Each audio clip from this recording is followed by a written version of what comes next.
Naiz irratian, bigarren kafea.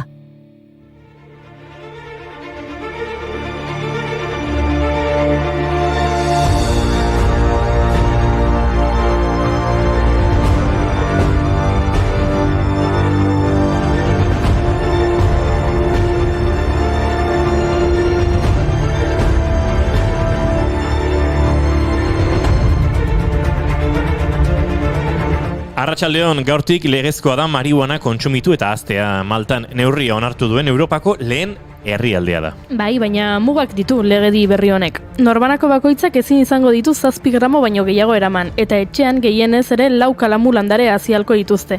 Gainera, eta hau oso garrantzitsua da, debekatuta egongo da aurrean erretzea. Eta arau aldaketa Gipuzkoa, Araba eta Bizkaian. Lehendakariaren azken dekretua argitaratu ostean, gaurtik aurrera derrigorrezkoa da COVID pasaportea erakustea jatetxetan, ospitaletan, kiroldegietan, adinekoen egoitzetan eta eremu itxietan antolatzen diren kultura ekitaldietan sartzeko. Baina lasai, futbol zelaietan ez. Futbolak beti irabazten du. Hor daude, infrasoinuak hor daude, futbolarien horrazkeran azikaran, nire kontrasanekin eraiki dudan lehiorik gabeko dorrean. Gizonezko hegemoniko txurion jarreran, troiako smartphoneetan, makro zenbakien. Eta albisteak alde batera utzita, zer dugu gaurko egunez? Begira, oso aproposak dira gaurko efemerideak asteazken honetarako. Zergatik? Gaurko egunez pelikula asko estrenatu zirelako. Baina azkenetan ez dugu zinema hitz egiten musikaz, ez? Bai, baina gaurko egunez estrenatu ziren pelikulek sekulako soinu bandak dituzte. Batzuk zinemaren historiako ezagunenak dira. Hasi jarri eta esmatzen saiatuko gara.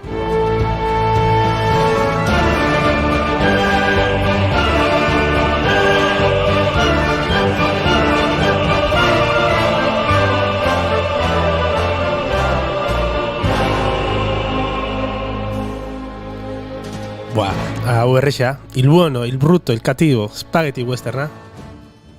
Gaurko egunez estrenatu zuten il buono, il brutto, il cattivo. Zintzoa itxusi eta zitala filma Sergio Leonek zuzendu zuen eta Clint Eastwood, Lee Van Cleef eta Eli Wallach aktoreek antzestu zuten. Eta zergatik egin duzu parrainigo? Il buono, il brutto, il cattivo horretan bestakit ataskatu din naiz eta barrabura sartu zait eta Iñaki ikusi eta lako pasioarekin irakurtzen il buono, il brutto, il cattivo eta neon pentsatzen zen momentutan esango goiuri Federico! Cosa fai, Federico? Filma 1966koa da, baina historioa 1862an kokatzen da. Amerikar Estatu Batuak gerra zibilean zebiltzan garaian. Angel Eyes deritzon mertzenarioak konfederatuek ezkutaturiko urrearen berri jakindu eta altxorra eskuratzera abiatu da. Bestalde, kasualitatez, altxor hori existitzen dela jakiten dute Blondie deitzen den saria-iztariak eta Tuko bide-lapurrak. Altxorra lortzeko pertsonaien arteko norgehiagokak, traizioak eta azpijokoak kontatzen ditu filmak. Eta zein da zintzoa, zein itxusia eta zein zitala? Clint Eastwood zintzoa da. Eli Wallach itxusia eta Lee Van Cleef zitala. Italian, Erromako estudioetan eta Espainian, Burgosan eta Almerian egin ziren grabaketak. Eta filmaren musika Ennio Morriconerena da. Eta gaur egun western musikarekin lotzen diren doinu ezagunetakoak sortu zituen film honetarako.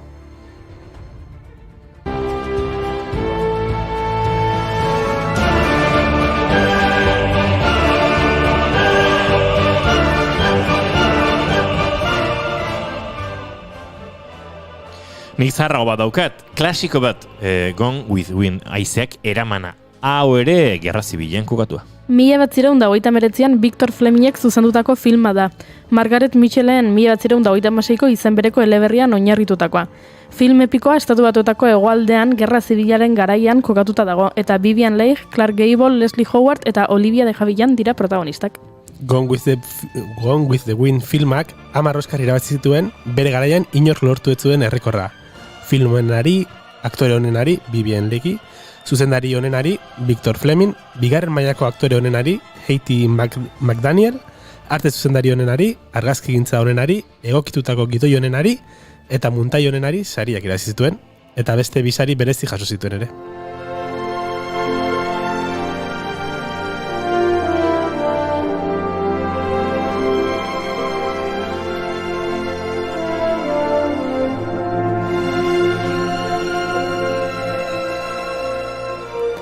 Max Steinerrek egin zuen soinu banda. 12 aste eman zituen filmeko musikan lanean, soinu banda bat idazten eman zuen aldirik luzeena. 5 orkestrari kontratatu zituen, Hugo Friedhofer, Maurice Depact, Bernard Kaun, Adolf Deutsch eta Reginald Bassett. Soinu bandak bi amodio kantu ditu ezaugarri, bata Ashley eta Melaniren maitasun gozoarentzat, eta bestea Scarlettek Ashleyrekiko duen pasioa gogorarazten duena. Steiner musika herrikoi eta patriotikoan oinarritu zen batez ere eta Stephen Fosterren hainbat kantu bildu zituen, ala nola Louisiana Bell, Dolly Day, Ringo the Banjo eta Katy Bell. Soinu bandak 89 musika pieza ditu guztira.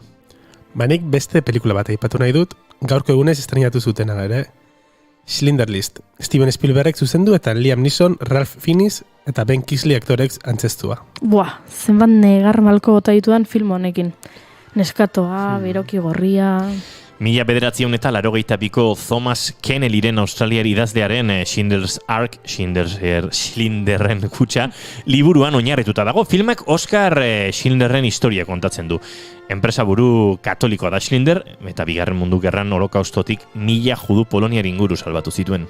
7 Oscar irabazi zituen film onenarena, zuzendari onenarena, eszenatoki onenarena, dekoratu onenarena, muntaketa onenarena, eta argazkilaritza onenarena. Eta noski, musika onenarena ere. Onenarena, ze zaila. Zaila da bai.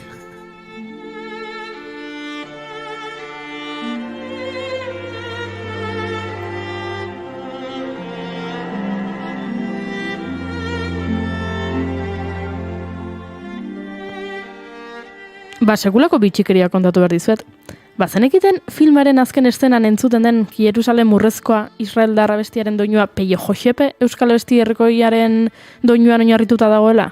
Baina zer esan nahi dezu, Goiuri? Abestiek antza dutela, hori askotan gertatzen da. Ez, antza denez, benetan Peio Josepen oinarritu zen Naomi Shemer abestia egiterakoan. Juan Francisco Petearrena Xenpelarrek konposatu zuen Peio Josepe. Eta gerora artista askok abestu dute, tartean Paco Ibañezek. Ibañezek 1962an Israel bisitatu zuen, eta han, kontzertu batean, Shemerren aurrean Peio Josepe abestu zuen. Eta badirudi Shemer pixka bat inspiratu zela, entzun.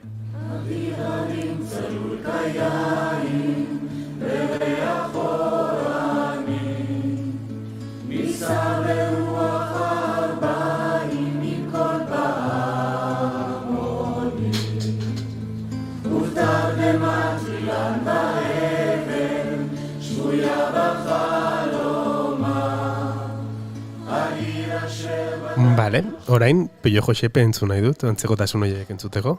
Zure desioak aginduak dira guretzat, Iñaki. Eta gainera, Paco Ibañezen ahotik entzuko dugu.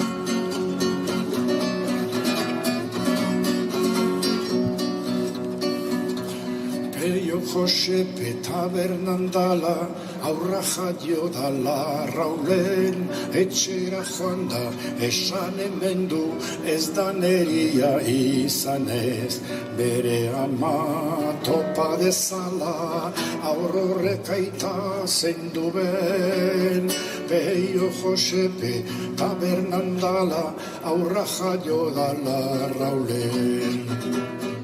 Asetuta, Iñaki. Bai, ondo, ados. Badago gaurko egunez estreinatu zen beste pelikula bat, baina egian aipatzen badut animalia exotikoak azalduko dira eta gure herria suntsituko dute. Orduan ez aipatu, espada nik ez ditut animali exotikoak nahi, nik gonbidatuak nahi ditut. Sekulako gonbidatuak ditugu gaur, Paulin eta Juliet etorriko dira eta noski elkarrizketa akustikoa eskainiko digute. Eta doinetatik aratago podcastean, Kepa Matxain ikerlaria daukagu gurekin. Ikusiko dugu zein diren bere 4 abesti kutxunenak. Eta Petxirekin hitz egingo dugu, bihar Victoria Eugenian kontzertua eskainiko du, eta guk sarrera bikoitza daukagu zozketatzeko. Sartu gure Instagram kontura, eta erantzun galdera. Edo erantzun hemendik, edo botak seinaleak, edo txalaparta doinuon batzuk, edo nahi duzuena. Baina, hasteko moduan bagara. Hau, Jumanji da. Abenduak 15 ditu gaur, eta asteazkena da. Eta Jumanjirena baita ere.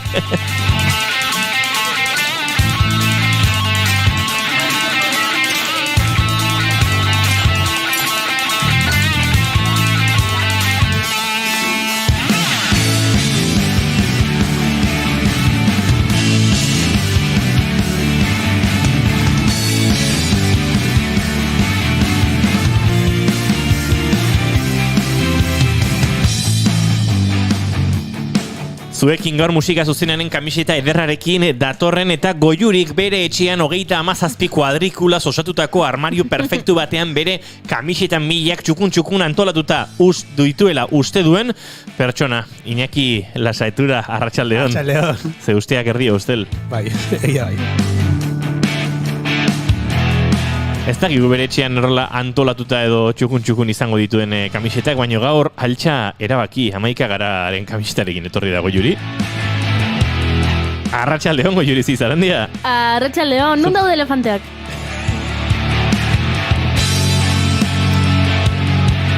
Izketan ari zaizuen hau eta Jumanjiren errealitatetik iesi bizi nahi dena Inigo Asensio Elurbide. Gaur bigarren kafeak 300 eta bigarrena du. Arratsaldeak 4:11 minutu, abenduak 15 gu hemen 3. Baina segituan gehiago plazar baduze, geratu gurekin ongi etorri bigarren kafera.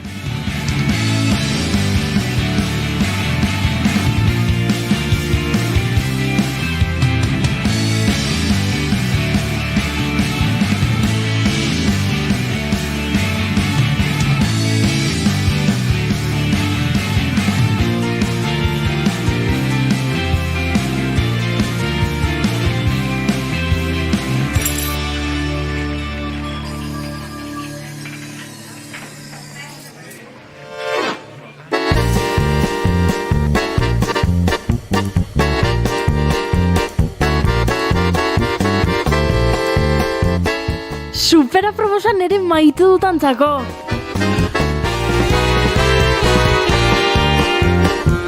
Guk Daditapiarekin abiatuko du gorko, Abiadura hutseko trenean, abiadura hutseko trenean, nora ziztuan, Bruselara ziztuan, abiadura hutseko trenean.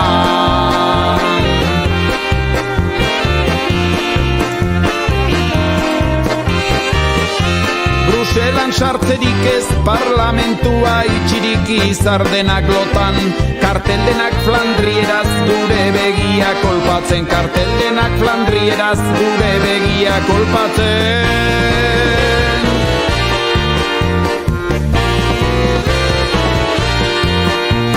Iñaki Lasaetura, 4:13 ditugula eta gaur gauz asko kontatzeko. Venga, abiadura hutseko trena alde batera utzi, hor ondoan utzi, eta guk abiadura bizi-bizian, helduko digu gaurko maite dutei.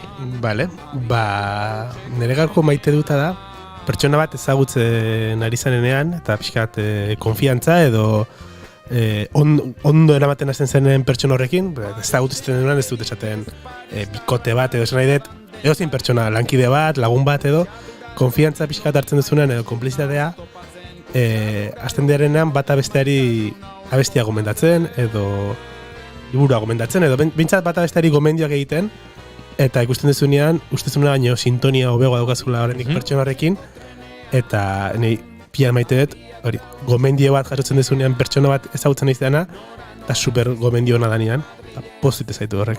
Zeo, no? Abiadura hutseko trenean. Gorkak bidali digu bere maite duta. Nere maite duta da atzo antzerkiko klasean 3 emozio landu genituela. Beldurra, poza eta tristura. Hori bai ikastea. Eta hurrengo astenean gozatik bisitan jungo naiz. Ezkutuan, hurrengo astean hemenengo gara, noski. Lan. Gozo. Fin. Goiuri ezei Zarandia, zein da zure maite duta? Nere maite duta da Instagrameko kontu bat, dala Francis Bourgeois 43. Eta da mutiko britainiar bat, trenekin maite minduta dagoena. Eta orduan juten da, Londreseko estaziora, Manchesterrera, Brightonera, estazio, trenak ikustea. Eta beha kontatzegun hola, eska aspaldi ez dut ikusi 206T trena, ala historik ikusten dudan, eta orduan iotzen ditu bideoak, eta bideoan ikusten da nola, beha emozionatzen dan ikusten duen, trena sartzen dela, bere geltokira. Eta kriston graziosoa da, eta iruditzen zaitan, jai jatorra, eta hain, inorri ez diola kalte egiten, oso eduki txuria esaten da bezala. Eta, kriston grazia indit, eta haupa, Francis, trenak maite dituzu, eta milioi bat pertsonak maite zaituztezu. Nik badut lagun bat, baduena disko bat, trenei buruzkoa, eta bagoiei buruzkoa, ez da izan igual Frantzisio Paritza badago. Abiadura utxeko trenean, nora ziztuan Ba, nik ere maite dut, beste zerbait, maite dut oraintxe bizi den emozio ahaztu xamarrak berreskuratzeko grina. Edo beste modu batera esan da, maite dut jakitea, gertatzen dela badagoela ni bizi naizen herrian, Tolosan, inauteriei helduko dien jendea. Eta izan ofizialagoak, instituzionalagoak, diruz lagunduak, ez lagunduak, badagoela konbikzio bat inauteriak modu batera edo bestera aurrera ateratzeko, noskin, neurriak hartuta, kontuarekin, bla bla bla, baina bai, inauteriak ospatzeko eta maite dut hori ere. Abiadura utxeko trenean, nora ziztuan, zora.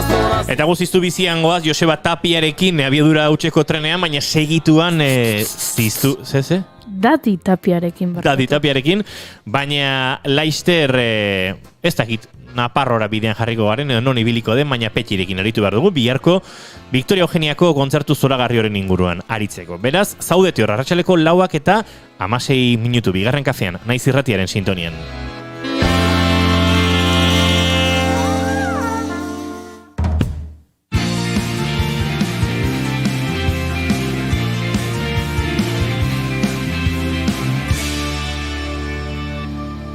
Emaiozu bigarren aukera bat egunari.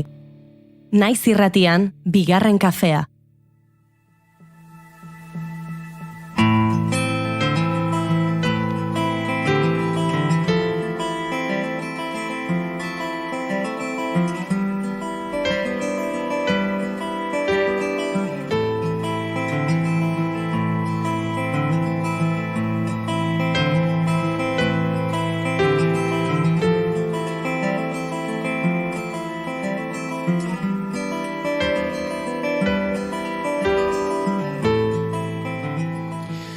Ba, entzule maiteok entzuten ari zaretena eta bideoz ikusten gaituzuenok ikusten ari zaretena Petxi da, bai, eta hor ondoan Joseba Irazoki eta hortxe pianoan Juancho Zeberio, eta orainik ez zait ikusten, baina ikusiko da ondoren hor atzean teietxea eta bikoa, bateria eta basuan, eta ikus daitezke soka instrumentuak horratzean.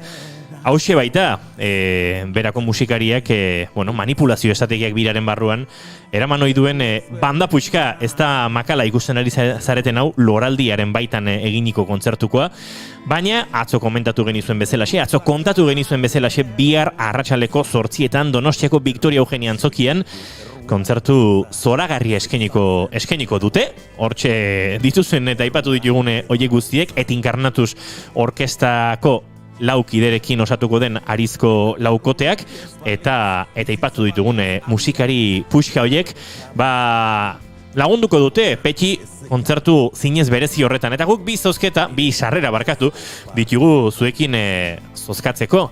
Galderare atzo bota genizuen, gure Instagramean baduzue kutsatxoa erantzun emateko, gure Telegram eta WhatsAppean ere bota dezakezue 688 zazpibi, 5-4 telefonoan, 6-8 zazpibi, 5-4 streamingean zuzenean ere badaukazue guri esatea, hau da nire erantzuna, eta galdera da manipulazio estrategiak diskoa osatzeko, zein pentsalarirengan edo zein pentsalariren ideietan oinarritu zen Petxi, eta diskoaren izenburuak berak pista batzuk ematen ditu, Zuek erantzun eta asmatzaile guztien artean, biharko saioan arratsaldeko 4 eta 4 ia ordu hontantxe maite duten ostean, esango dizuegu, asmatzaileen artean, dagoeneko badaude batzuk noski, zeinek eramango dituen, bi sarrera horiek, zeinek eramango duen sarrera bikoitz hori, baina kontzertua berezia izango dela guk esan dugu, baina zer pentsatuko du bere protagonistak bestaldean dugu, telefonaren bestaldean, Petxi. Arratsaldeon Petxi, ongitorri bigarren kafera. Arratsaldeon, mi esker. Bueno, aipatu dugu biharkoa kontzertu berezi izango dela, naiz eta manipulazio estrategiak eta hau kontzertuaren mesedetan da, Petxi, dagoeneko sasoia baduen sasoiona, kontzertu batzuk eman dituzue dagoeneko, esango nuke Donostiako itzorduntara irizen zaretela oso sasoionean, ez da? Bai, enerran orto osoa bidegara jotzen, eta, loraldean aurkeztu nuenetik, inditu, ez dakit, 50 kontzertu baina goio, segurazki bai. Eta bai, nahiko pres gatoz eta gogo auritzekin, urteari bukaera emateko aukera zinobea da, hemen Donosti inotzea. Eta, bueno, komentatu nahi nizun, lehen aipatu duzu taldean jotzen dituzten aparte, bihar sorpresatxo bat izango dugu, eta bi neska egonen dire kantatzen dire, Leire Leturi eta Olaia Intzierten biliko dire gurekin botak sartzen, eta pizkatori bere xixoa izanen da normalian baino. Bueno, Leire Leto eta Olaia Intziarte duela ezain beste, aipatu genituen eta izan genituen gurean bigarren kafean Iker Laurobarekin Victoria Eugenian aritu zirelako, eta gaur bihar Victoria Eugeniara bueltan datoz, biak ala biak, lagunonak, saionen lagunonak, eta zalantzari gabe kolore berezi emango diote kontzertu horri Petxi, baino taldearekin ere apostua egin duzue. Batzutan formato txikixeoan ere txeloarekin, formato ondixeagoarekin, lausokekin, hortxe 9, 10, 11 musikari eszena gainean, ez da makala, ez da? Zerieran ez da makala, eta bueno, hor kontu da diskoaren kantuak diskoan daudo emezala zadatzeko, hori da behar dena, ez? Azkenean, txeloarekin eta pianoarekin egiten dugu batzuk, baina, bueno, bai, laukotarekin bertze kontu bada, eta azkenean, kantuak diskoan dauden bezala entzuteko aukera ezan du jendia, bai. Pianoa ze frekuentzia da nengo da inigo? Gesango dizu honi galdera, eta Petxiri azalpena emango diogu. Noski. Iker Lauroba jozuenean, bertan Victoria Eugeniako pianoa zegoen, baina 242 hertziotan afinatuta zegoen, da afinadoreak esan zuen, hori egunetik egunera 240 hertziotara jaistea, ezinezkoa zela, etziola pianoak behar bezala helduko, eta orduan talde guztiak 242 jo zuen. Baina Juancho Severio ere etxionen lagunona da, eta badakit Juancho Severio ez dela isatx pianuen oso zalea horrelako bandekin jotzen duenean, eta nahiago dituela bere tresnak, bere efektuak, haren piano rolana, gainean eramaten duen Nord Electroaren Hammond sonidoa, girortan aritzen dela, eta esango nuke Petxi, bihar ere horrelaxe izango dela, Juantxoke horri helduko diola, ez?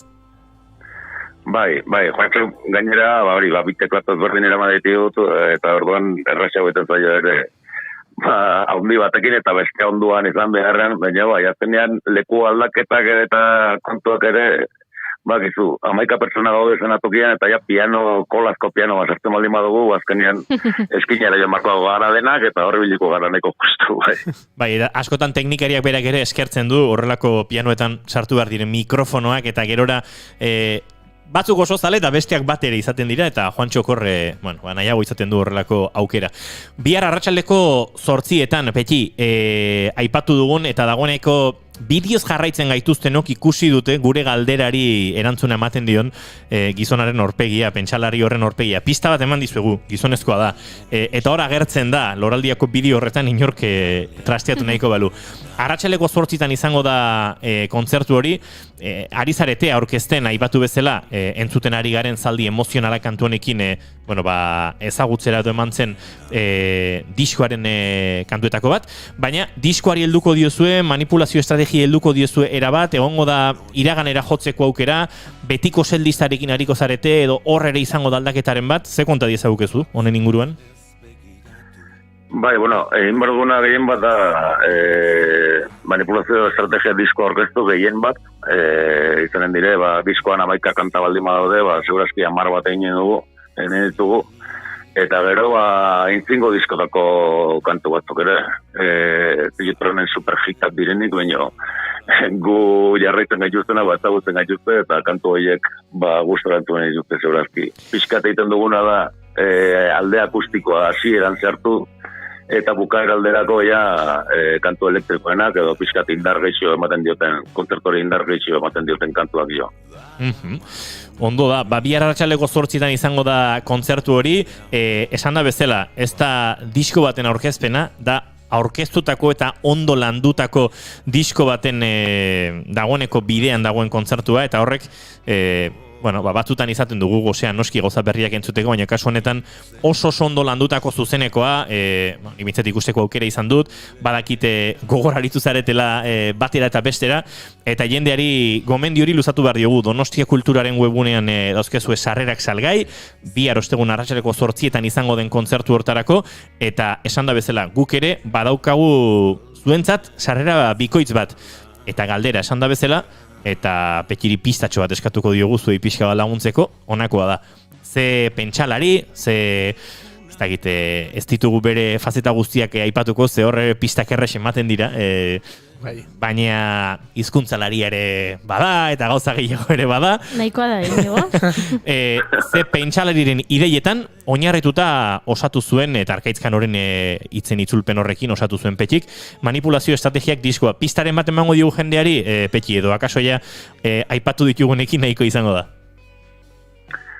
Bueno, erran leke, abizen erdi errusiarra duela balako zerbait, agian. Venga, abizen erdi errusiarra edo du, pentsalaria, hizkuntzalaria eta beste gauza asko ere bada, gizonezkoa dela esan dizuegu, eta atzo esan genizuen Estatu Batuetan jaiotakoa. Beraz, hori ere esan genuen? Hori ere esan genuen. Haze eskuzabala gean pizteke. Bai. Eta dagoeneko asmatzaile batzuk baditugu, baina esandakoa bihar arratsaleko 4:04 justu itxiko dugu zuen erantzuna jasotzeko aukera, eta asmatzaileen artean zozkatuko ditugu. Petxi, kakapila biharko kontzertuan, uste dute esan beharrekoak esan da dozkagula, baina oraindik ere jende animatzeko azken mezuren bat balima daukazu hor gordeta, hori ere botako diogu.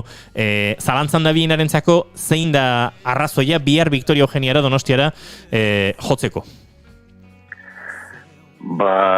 Ikusi nahi baldin modu rock kontzertu bat, eta disfrutatu nahi baldin modu Arkaitzkan horren hitzakin eta indako kantuekin hor daukaukera, eta ez galtzeko, mesedez. Guk eskertuko diogu bintzat. Eurek eskertuko dute, eta ziur bertaratzen zaretenak ere bai. Ze Petxiri estima ikaragarria diogu, baina iaia parekoa diogu berarekin dijoazen musikariei. Hori izango duzu Joseba Irazoki, duela gutxi ikusi dugu Durangon jelekin, ikaragarrizko sasoiean, Igor Teietxea ikusi dugu Estitxu Pinatxoarekin, betiko gaitasunekin, haren ondoan Inigo Teietxea bajuan izango duzu Juancho Zeberio, pianoan, Arizko Laukotea, Olaia Intzi arte, Leire Letu, hau baino arrazoi gehiago behar balin badituzue, esaiguzu zein diren, ze aserretu egingo gara. Petxi, kakapila biharko kontzertu hortan eskertzen dizugu guretzat hartutako tartetxoa, eta Juan Dadila zoragarri eta goza dezazuela zuek ere entzuleak gozatzea espero dugun bezalaxe. Mila esker honi. Izan ondo, aio. Berdin, aio. Zeure sugarrean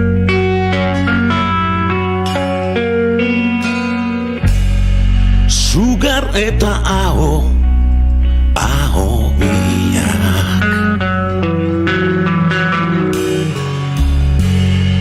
urtu zaldi berean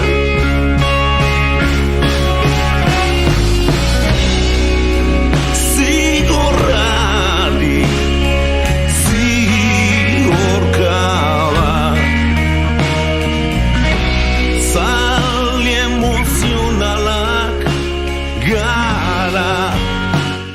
Gu ere zaldi emozionalak gara eta gozatzeko gogoare badu Petxirekin, ez dizuegu sekretu dana kontatuko, baina guk ere badaukagu intentzia eta gogoa Victoria Eugeniara bertaratzeko, eta bertan norbait bazaudete agurtzeko eta potea tartzeko ere bai, adibidez gorkak idatzi dugu esan digu izue, abenduaren 24an poteatzeara noa Tolosara. Bai, bideze planona. Dira, Iñaki ez, baina Goiuri Tabio, Iñaki akaso ere bai, baina Goiuri Tabio pentsaz dut Tolosatik ibiliko garela, eta gorkak dio, zein da tabernarik onena Gorka, hori ezin diguzu galdetu. Eta poteatzea ez alda taberna ibiltzen. Baina kaso tabernarik onenak zein diren ere jakin nahiko du, baina guk tabernariak eta ostalariak asko estimatzen ditugu eta lagunak ditugu eta hau kompromiso. Asko estimatzen gaituzte. Kompromiso batean jartzea litzateke Gorka. Erresagoa duzu 6-8-8-7-2-8-4 bigarren kafearen WhatsApp edo Telegramera bota zure mezua eta esan naizue, non zabiltzate edo nora joango naiz eta hor sekretuan bai emango dizkizu pista batzuk,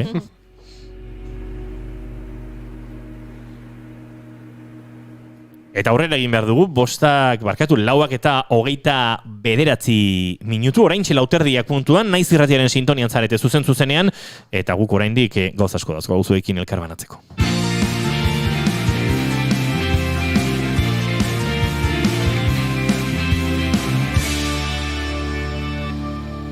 Bigarrenak ez direlako beti okerragoak, bigarren kafea. Larun bat honetan, Bizkaiko bertsolari txapelketako finala. Finalistak Aitor Bizkarra, Aitor Etxebarria Sarraga, Etxaun Lekue, Gorka Pagona Barraga, Jone Uria, Nerea Ibarzabal, Onintza Enbeita eta Xabat Gaiete Beitia. Lauterdietatik aurrera, Naiz Irratian.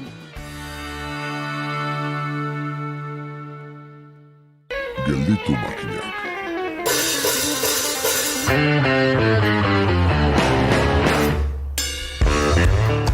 Eraiki daitekeen edozer arkitektural da. Pabilioi bat arkitektura da, eta farola bat, harremanak arkitektura dira. Elementuak izan litezke direnak baino gehiago, agian izatez direna baino funtzio mugatu eta mugatzaileagoa eskaintzen diegu. Hausnarketa ugari ditugu Ana Almandoz Juntura, kooperatibako arkitektuarekin partekatzeko. Itxasoari begira, orduak eta orduak pasa litezke, badu beneganatzen gaituen zerbait, bare dagoeneko uin sinusoidalen izaera poetikoa izango da behar bada, zakar jartzean sekula inork grabatu ez dituen irudiak bilatzen dizkiegula agian. Edo besterik gabe, oraindik ere badugula zer landua. Kontua kontu, itxaseko sistemak izango ditugu hizketagai eta hizlari berriz, Eider Andonegi Aztizentroko ikerlaria. Ez da itxasoa elementu hipnotiko bakarra. Paul Nicholsonek ere hipnotizatzen gaitu, eta dena esatera hau ere ez da elementu makala. Altermundistei munduko merkataritza erakundeari eta gainerako zenbait konturi helduko diegu. Adi entzule, hemen baita Gelditu makinaken 11. saioa.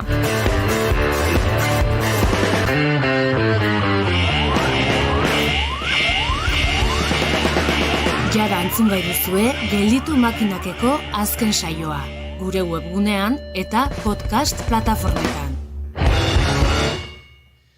Eta horren bai, aipatu dizuegu lehen ere, Kepa Matxainekin izan dela Doinuetatik Haratago podcasta osatzeko Iñaki Lasaetura. Ez dakit, Iñaki ze girotara eraman zintuen Kepa Matxainek, edo ze girotara eramango gaituen?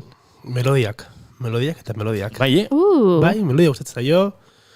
Norbait igual pentsatuko zuken, zerbait gogorragoa edo gustatuko zaio, ere Añorgakoa da, bakigu Añorgan musika mugimendu handia egon dela, horren inguruan ere hitz egingo dugu, baina, bai, melodia gustu ditu Kepak. Entzungo dugu, Iñaki Lasaetura, Kepa Matxainekin izandako solasaldia.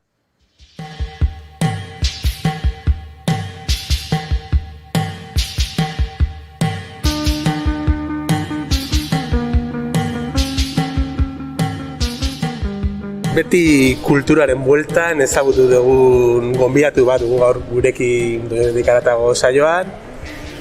Kepa Matxain ezagutu zaitugu liburu saltzaile bezala Garoan, 3 damatxo sortu zenuen, kazetari bezala ere musika, literatura edo behartzan guztian. Basilika ere sortu duzu ez, zoriona gainera Basilikako guztio izariagatik. Kultura. Gustoko duzu ez da? Bai, esan, hori ez, 30 urte eta oraindik ez dakit ofizioa definitzen, eta bai, beti hori ez, ikusentzunezko komunikazioa ikasi nuen, eta segurazki ikasketa horiek daukaten ezaugarrietakoa da, ikasketa beraiek ere oso zabala direla, eta beraz hortik ateratzen zarenean zuk ere ez dakizula oso ondo ze esparru dutan arituko zaren, eta bai, pixka tokatu zait, denean aritzea eta ezertan ez aldi berean.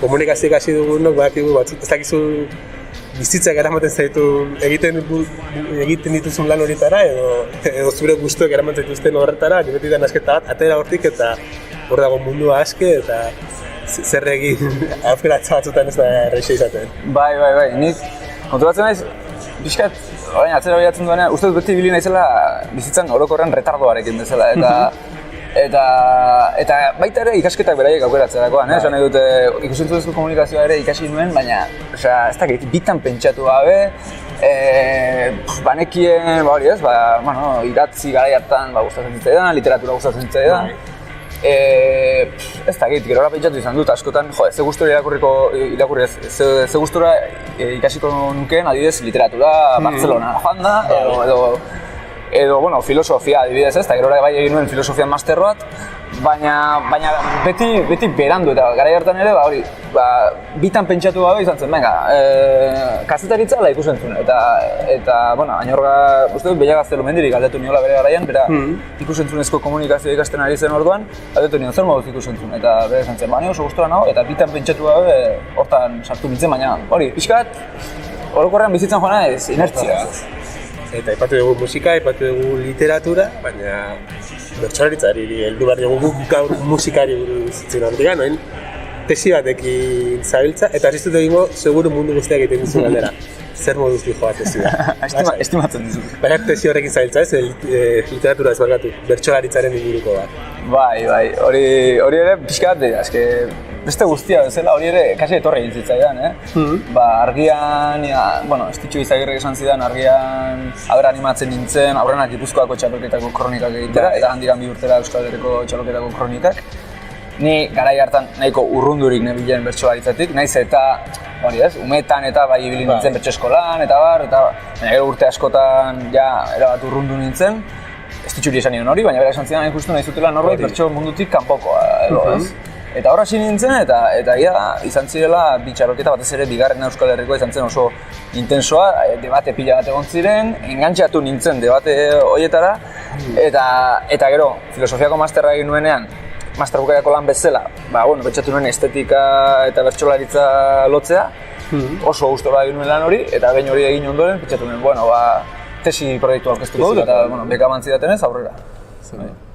Bertsolaritzari omenaldi bat egiten edo, nik normalean dominatik garatagora datozen gonbidatu guztiei, aldez aurretik eskatzen diet ze abesti aukeratu dituzten, eta horrela, gidoi bat prestatu, eta behintzat ezagutzen ez baditut abestiak, abesti horiek entzun, ikusi niri zer eragin didan abesti horrek, ikusteko horrekin izan daiteken, askotan izaten da, beste askotan ez da izaten, baina gaurkoan nik ez izkizut eskatu lau abestiak, beraz, entzulak guztala, lehenengo aldiz nik entzungo ditut. Eta meritzitzen bat zaizu kepa, lehenengo abestia entzungo dugu.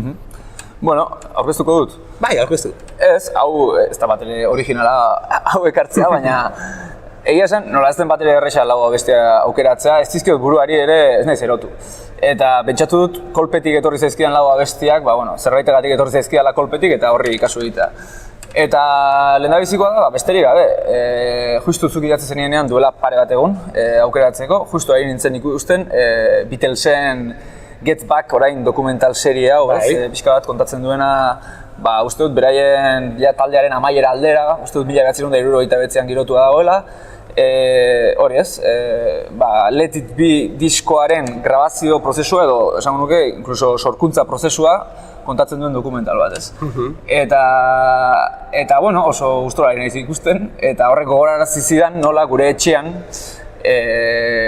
sartu zen, esan nahi dut, gure gurasoak zeuzkaten ez dira izan bereziki musika frikiak esaten dena. Zeuzkaten betiko euskal musika klasiko guztiak ez, Laboa, Lete, nizer dakit, Benito Lertxundi, Oskorri eta disko horiek guztiak hortzeuden, gero bazegoen musika klasiko pila bat ere bai.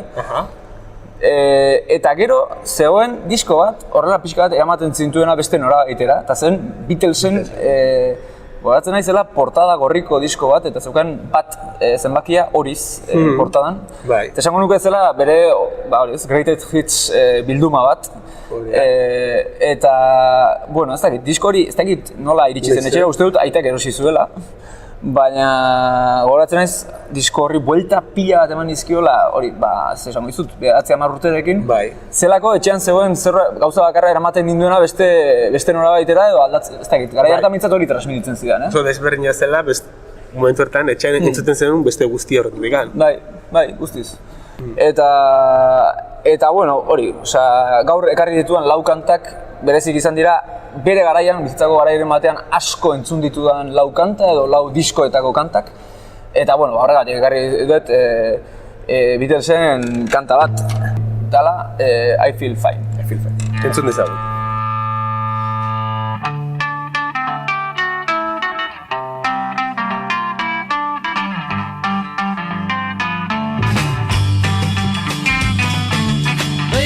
Good to me, you know she's happy as can be, you know she said so. I'm in Kepa, harrigarria bada ere, dugitatik aratago dekin hasi nintzenetik, izan zara lehenengo pertsona The Beatles ekarri dira. Netzako hori sorpresa handi bat izan da, norbaitek orain arte, ekarri zena delako hor izan zitekenetako bat, ez? Ba, izan daiteken bezala, eta izaten da berritxarrak, izaten da anari, kanpoko taldeak, eta harritu izan dit, The Beatles presentzun egin zan oino izan den kutxunen artean, baina zuretzako bai izan dela, ez dakit izan den talde kutxunetako bat, edo ez den izan. Hasiera iratik entzun dut. Bai, erabat, ni guztiz, eta esango nuke baina, gaur ekarrituan lau kantek erakusten duten bezala, ni uste dut, ni popero bat naizela. Zerbait izatekotan popero bat naizela, eta musikan konturatu naiz joera bat eduki dudala betidanik. Ez dakit nola esan, melodiek txunditu izan haute. Zer beste batzuek esango dituzte, ritmoak edo ez dakit zer. Nire kasuan melodiarantzko berezko joera bat, eta harmoniak, eta beti txunditu izan hau horrek, ez? Eta Beatlesek zerbait bali mazeukan hori zeukan, ez? Eta hori, konturatzen naiz hor egon dela konstante bat, bizitza guztian, eta oraindik ere hor daukadana, ez? Bai, melodien erregeak badaude The Beatles dira, horiek. Eta zuk zego esan duzu, ez dala erresa aukeratzea lau abesti, eta ez da erresa aukeratzea Beatlesen abesti bat. Pentsatzen dut, hau izan dela bat aukeratu behar zenulako, eta kasu honetan izan zitekeela beste Beatlesen edo bada bereziki Beatlesen kutxunena hau. Ez. Esan dizudan bezala kasu honetan disko hori daukat buruan, batez ere diskoa zen. Eta ez, hau izan da, gehiago egun hauetan disko hori entzun dut berriro ere, eta bai iruditzen zitzaidan kanta bat, igual, 27 horien artean ez dena bereziki ezagunena, nahiz eta oso ezaguna den, baina, ez dakit, iruditzen zait kanta simplea, 2 minutu eskaz dauzka, eta nola egitura simple batekin, estrofa, estribillo segida batekin, hor dago, azkenean, hori da poparen indarra hori da, ez? Ez duzula ezer komplikaturik edo egin behar zerbait potentea indartsua eta iristen dena egiteko, ez? Eta hortan uste dut maizu zirela.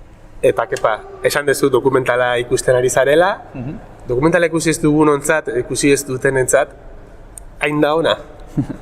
Bueno, erdian noa, oraindik, ordan ez da egokiena agian ezer esateko, baina ni oso gustora ikusten ari naiz, eta batez ere txunditzen hauena da, nola material hau, ez dakit ezkutuan egon den orain arte.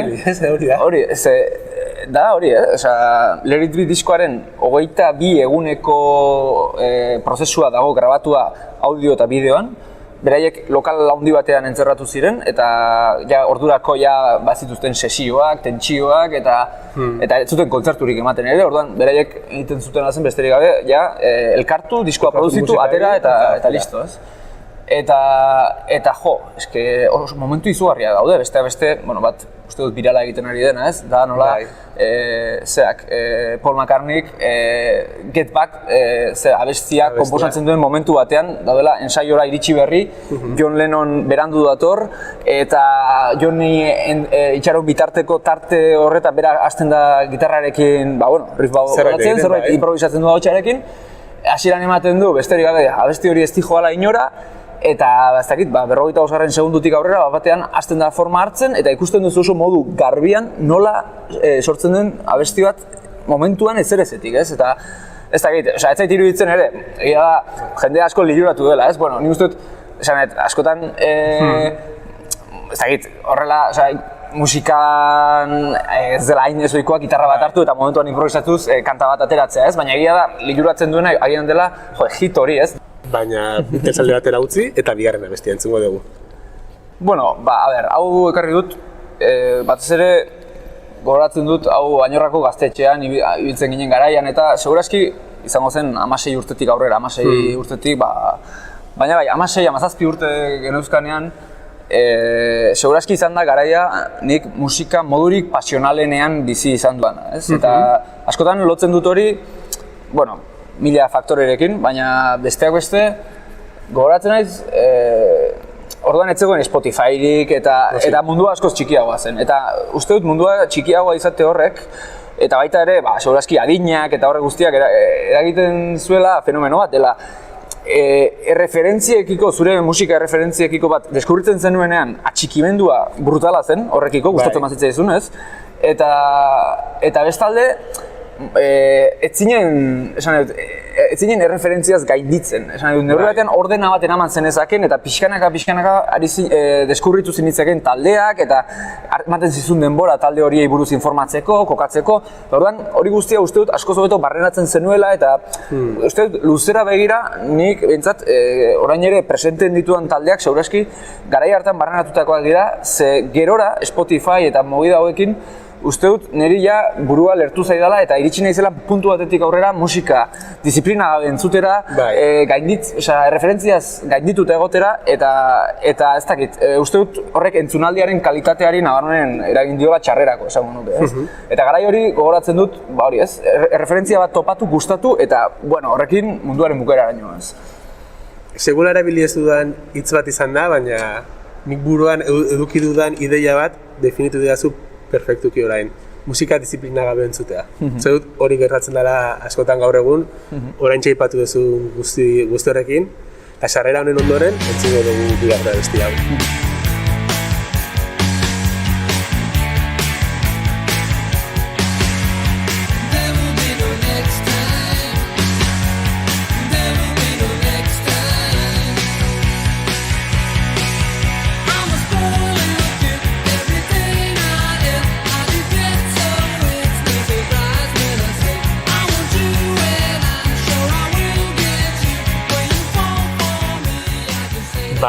Kepa, entzun dugu egin diguzun sarrera, entzuten ari gara abestia, ze abesti dago? Bueno, abesti hau da, aurrean esplikatuko dizut historio txiki bat dela. Agertu zen kaset bat, Añorrako gaztetxean, grabatua, eta zeukan idatzita boligrafoz, letra oso txarrarekin izen bat, eta ez genuen ulertzen zein zen izen hori. Kontura da, gu ara joten ginen eta kaset hori jarri genuen eta goratzen naiz, liluratu eta geratu ginela kaset horrekin, ez? Orduan, gu geunden hor, entzuten disko bat, etengabe jartzen genuen, baina inork etzekin ondo zeintzen taldearen izena, esate dizu, anagatik, etzelako ondo letra txarra eta zen oso izen laburra, baina ez genuen ondo irakurtzen. Eta ez dakiz izan bat, denbora luzez, egon ginen entzuten talde bat, apasionatuta eta gainera, horrek eragin zuen taldearen inguruan aura bat sortzea, ez? Azkenean, zerrote da, nor dira, ez? Hori guztia. Eta, bueno, entzun, eta halako batean, aldi berean galdetzen genuen, nork ekarri ote du disko hau, ez?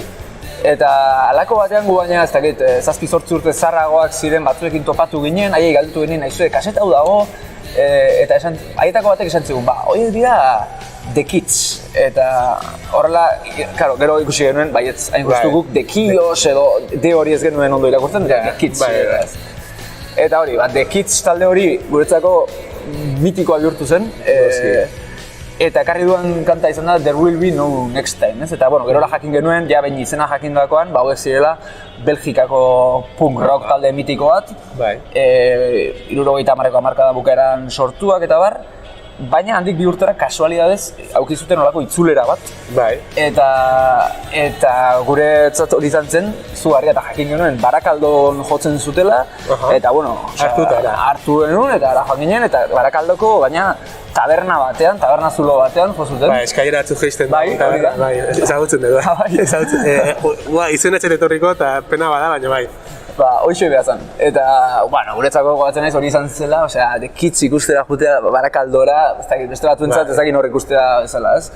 Eta horregatik ekarri dut izan zelako, hori, ez gainera individualki bizi izan nuen gauza bat, baizik eta baginen 4-5 lagun, pixkat prozesu guztia aldi berean bizi izan genuen eta denok apasionatzen gintuen, ez? Eta, horregatik ekarri dut.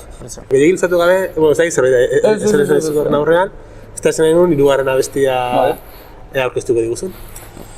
Bai, hirugarren abestia lotzen dut, beranduago, batez ere Erasmus garaian, joan nintzen bere garaian, egonaldi bat egitea Estoniara, Tallinnera. Eta,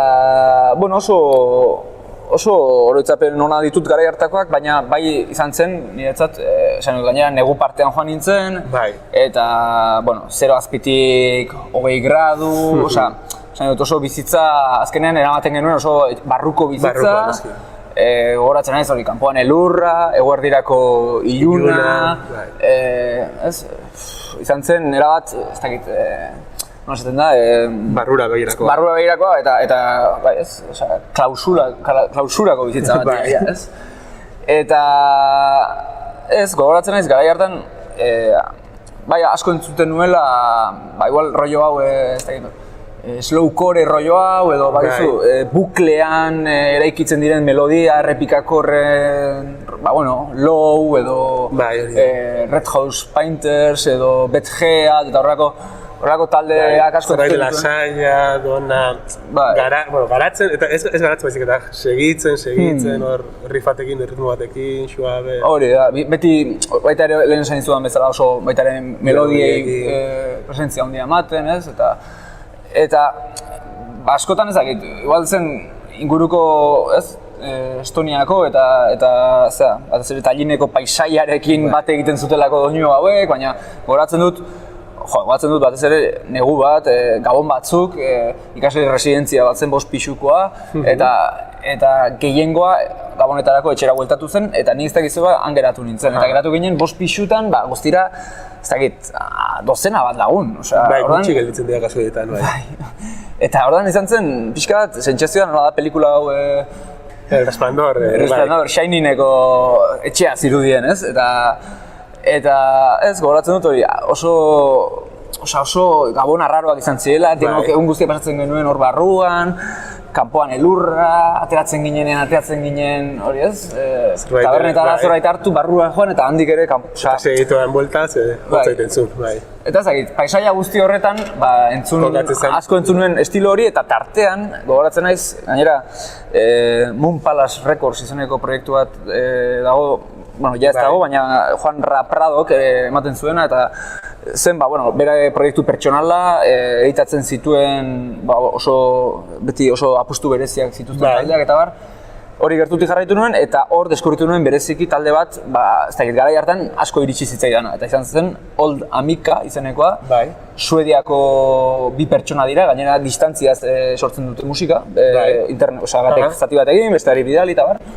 Eta esaten ari naizen rollo guzti honetan, guatzen ez disko horri bueltak eta bueltak eman izkiola bere garaian. Eta gaur ekarri duan abestia, da, pixka grazia egin didalako ere, The Rhythm of the Night koronaren bertsio bat daukate, baina oso beraien estilora ekarrita eta ordan, antipoetara eramaten dute, eta bikaina iruditzen zait.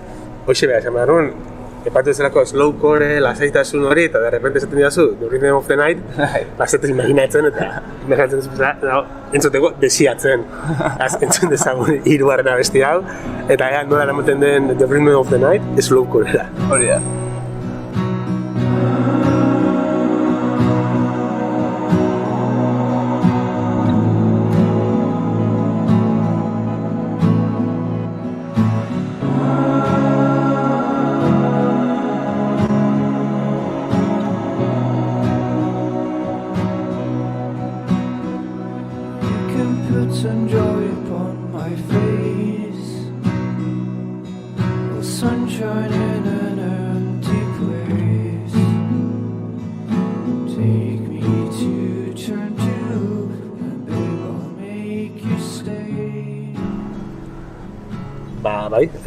Eraman daiteke slowcorera Old Amica. Eta orduan, slowcore mugimendu honetako talde asko entzun izan dituzu, izan zenun garai bat, edo daukazu horrek askorak hartzen zizuna, edo askotan bai musika entzuten dugun hori eukitzen dugu, ez? Garai bat, eta garai bat izan daiteke 2 aste edo 6 urte, estilo zehatz batekin burua galtzen dugula eta horretara gaudela, gero abandonatu, gero bueltatu, ez dakit zure kasuan antzeko zerbait den. Bueno, nik uste dut slowcoreko rolloa, oraindik ere tarteka askotan itzutzen naiz horrelako taldeetara. Esan dut, ez dakit, Marko Zelek bera edo Red House Painters, zera guztia, askotan itzutzen naizen, nik uste dut, lehen esan dizudan bezala, badudalako berezko joera bat, melodiara, melodia harmonikoetara, patxadatxuetara, eta horra asko itzultzen naiz. Egia da, esan dizudana, lehen ez bezala jada ez dudala musika disiplinatuki entzuten, eta azken aldian ez dut hartzen ohiturarik, hori ez, lehen zen ritual hau, beti esaten da ritualak lotzen dira askotan viniloekin, baina niretzat, ez da egit nola esan, soulsiken garaia, niretzat ritual bat zen baita ere, edo musika deskargatu, karpetaka antolatu eta karpetaka entzuten joate hori, bueno, azkenean orden bat daukazu eta horren arabera entzuten duzu, eta niretzako hor bat zegoen ritual bat, balio zidana hori guztia asimilatzeko beste modu lasaiago eta zera batean. Eta 3 abesti entzun ditugu, azken abesti hau bukaeran entzungo dugu, baina zein izango da gaurko azken abestia, gaurko Kepa Matxainen azken abesti kutxuna? Bueno, ekarri duena izan da, nik hor egon zen beste klik bat, eta ez dut ekarri dudan egon naiz, baina niri Joy Division deskubritzeak nolabait burua lerta hasi zidan neurri handi batean, eta nire ustez hor ere lehen esan dizudan bezala slowcore garai bat eduki nuenetik, hor post-punkaren rollo guzti honekin eta Joy Divisionen dakarren korronte guzti honen oihartzunak, Cold Wave esaten zaion guztia, rollo guzti horrek ere asko, hortara ere asko jodut beti geroztik, ez? Eta gaina, apuntatu nuen bere garaian Ian Curtisen esaldi bat gustuari buruz asko errepikatzen duan, eta da, esaten zuen, nola zen, gustua ohitura da sakonean. Gustua funtsian ohitura da. Jada ezagutzen duzun zerbaiten errepikapena, ez? Hori da berak esaten zuena, ez? Eta uste dut nik musika entzuteko modua urte luzetan horrek, esan dut nik hortik entzun dut, ez? Aurrez patroi batzuk bereganatzen dituzu, kodeak ezagutzen dituzu, eta behin kode horiek ezagutzen dituzunean, nolabait, hor irikitzen zaizu bate bat, eta kode horien arabera entzuten zoaz erreferentzia berriak eta baina kode horietan enkajatzen badute ondo eta bestela igual ezain ondo eta zari zer, ez? Hor badago zerbait, nire ustez, dela konbentzio bat ezagutzea, eta behin konbentzio hori ezagutu duzunean, hor enkajatzen duten apustuak gustatzea eta entzutea, ez? Iruditzen badagoela hor zerbait, baita ere, neurri batean horrela entzutean zerbait kontserbadorea ere, ze etengabe zoaz aurrez ezagutzen duzun hori reafirmatzera bezala. Eta ez dakit, baina nik bai uste dut, nik neronek ere musika asko entzun dudala horrela. Eta segurazki horrela entzun dudan azken taldea da, gaur ekarri dizuedana, ze da, segurazki Joy Divisionetik abiatzen den ari fin horren, nire ustez kasi, ez dakit nola esan, zen estetizismo izugarri lortu bat bezala, ez? Eta da hori, da Black Marble izeneko talde bat, berek Brooklynekoa dira, eta esate dizu, nik deskubritu nuenean talde hau izan zen, hau da, ez dakit, niretzako zen, ze ondo lortua dagoen soinu hau, eta badauka asko pastixetik, badauka asko, hori ez, retro soinu bat bilatzetik, oso estetizista esan dizudan bezala, bai iruditzen zait askotan badaukala zerbait, hori ez, ja ezagutzen den formula bat etengabe errepikatzetik ere, batzutan pentsatzen dut hori ere bai ez, baina ezin dut ebitatu asko gozatzea ere honekin ere ez. Black Marble, mila esker. Eskerrik asko zuri, Iñaki.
Ba, onaino Kepa Matxainek kontatzeko zituen Iñaki Lasaiturarekin, baina dagoeneko gitarrak afinatuta, soinu proba eginda, eta gurean izateko prez dauzkagu Paulin eta Juliet. Anita Parkerren inguruan Iker Gurrutxaga lankideak, musikarien izandako solasaliaren tartetxo bat entzungo dugu, eta segituan gurekin dauzkagu prest gure hurrengo bi gonbidatuek. Naiz irratia. Anita Parker taldeaz ari gara, Reset izeneko lanak kaleratu berretan dira, eta gurekin daukagu ahotsa, Ane Martinez. Kaixo, Ane. Kaixo guztioi. Eta zu topatu hori, zuek azkenean entzulei esatera ari zarete, ez? Nola baitere, ez dakit, zu zehazki, baina pixkat hori gonbidatzen du horretara, ez da, kantuak diskoaren amaieran, ez? Zatozte gurekin gozatu dezagun elkarrekin, ez da? Hori da. Gertatu den guztiaren ostean, ez? Eta, argizpi bat, eta guazen ondartzara, eta guazen, ez da? Elkar berriro, elkar ikustera. Nik uste dut nahiko dance diska edo irten dela, ez? Ez dagoela baladarik edo, ez dagolako abesti oso lasairik edo erlaxaturik entzuteko abestirik mugitzeko, ez? Beti ere, igual, hausnarketara bideratuta edo, barrutik ukitzen gaituzten gai batzuk ukitzen ditugu guk gure letretan, baina beti ere enfoke divertigarri horrekin edo dantzagarri horrekin, ez? Mugitu, kontzientziak mugitu eta astindu, baina dantzaren bitartez eta rollo honaren bitartez.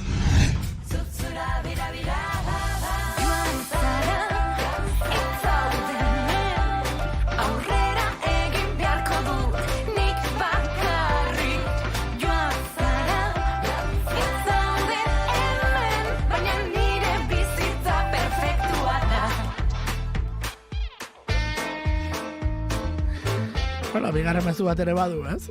Zari dut, alde. Hori da. Bai, hori da. Dana da kaka bat, hau ez dakit zerrau bestea, kexatu, baina, Eta ala eta guztiz ere, ez zaitut behar, ez dute besterik behar, eta nire bizitza perfektua da. Horrela den bezalakoa. Guk gure bizipenetatik idazten dugu, bai, gure egunerokotasunetik eta taldean 3 bi emakumeak gara eta zoritzarrez egunerokotasunean bizitzen ditugun egoera hauek gure bizitzaren parte dira eta nolabait salatu nahi ditugu eta horietatik horiek kontatzen ditugu gure letretan. Sister Rosetta, txika gualdean, Edilamar Iker zenta filmatzen.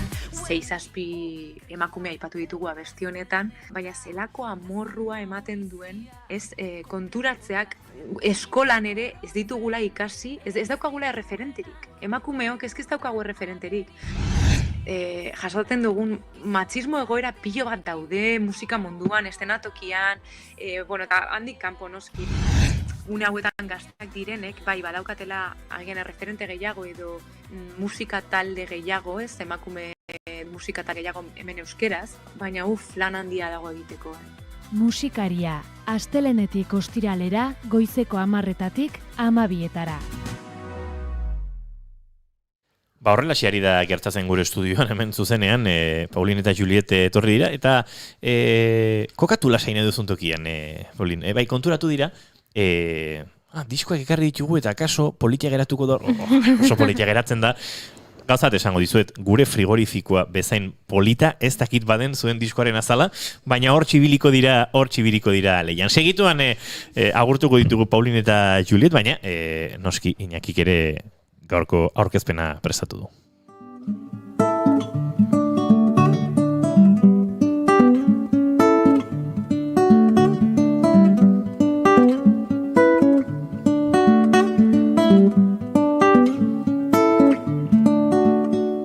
Chacune de tes villes, chacun de tes villages est pour moi semblable à un quai de gare. Gaztearen ausardiarekin, hegaldak hasi zen Paulin Juliet eta Juliet Alfonsoren ibilbidea. 2014an ezagutu zuten elkar, eta apurka haien izena biribolo ibiltzen hasi zen Ipar Euskal Herriko hainbat lekutan. 2017an egin zuten urratsa, hegaldaka argitaratuta haien opera prima. Kanpo eta Itsasuko 2 musikarik 3 urte geroago plazaratu zuten Beloma. Aurrekoa baino lan helduagoa eta zinez anitza, bai doinu, bai hizkuntzari dagokionez ere. Une œuvre d'art, celle d'un métissage auquel je songe souvent. Honen eta beste hainbat gairen inguruan itzengo dugu gaur, bigarren kafeko elkarrizketa akustikoetan, Polin eta Julietekin. Dagoeneko gurekin ditugulako, ongi etorri. Ui, barkatu, bai, ni hemen, Mikrofonoak. bai, ibili naiz hemen soinu probetan beharrezko mikroak erabiltzen, baina gero eurenak orainik ez ditugu ireki. Orain bai, arratsaldeon bio izan gitorri. Eta hurbildu beldurri gabe mikrofonoetara, baina iguko ditugu. Orain bai, arratsaldeon. Arratsaldeon, mil esker. Hola bai, hola bai. Hola bai.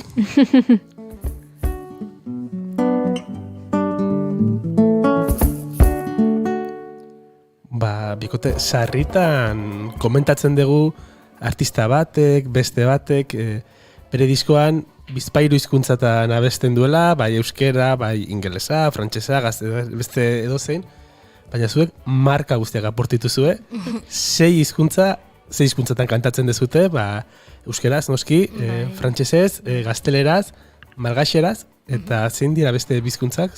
Bada basa, da Kameruneko duala kostaldeko dialekto bat, hala, batanga kantuan, eta bestea, bat antzi dugu. Portugalera izango? Malgatxa ikan duzu? Bai. Malgatxa, basa, euskara, gaztelera, inglesa, eta frantsesa. Hori da, euskara, frantsesa, gaztelera, ingelesa, malgaxera eta basa.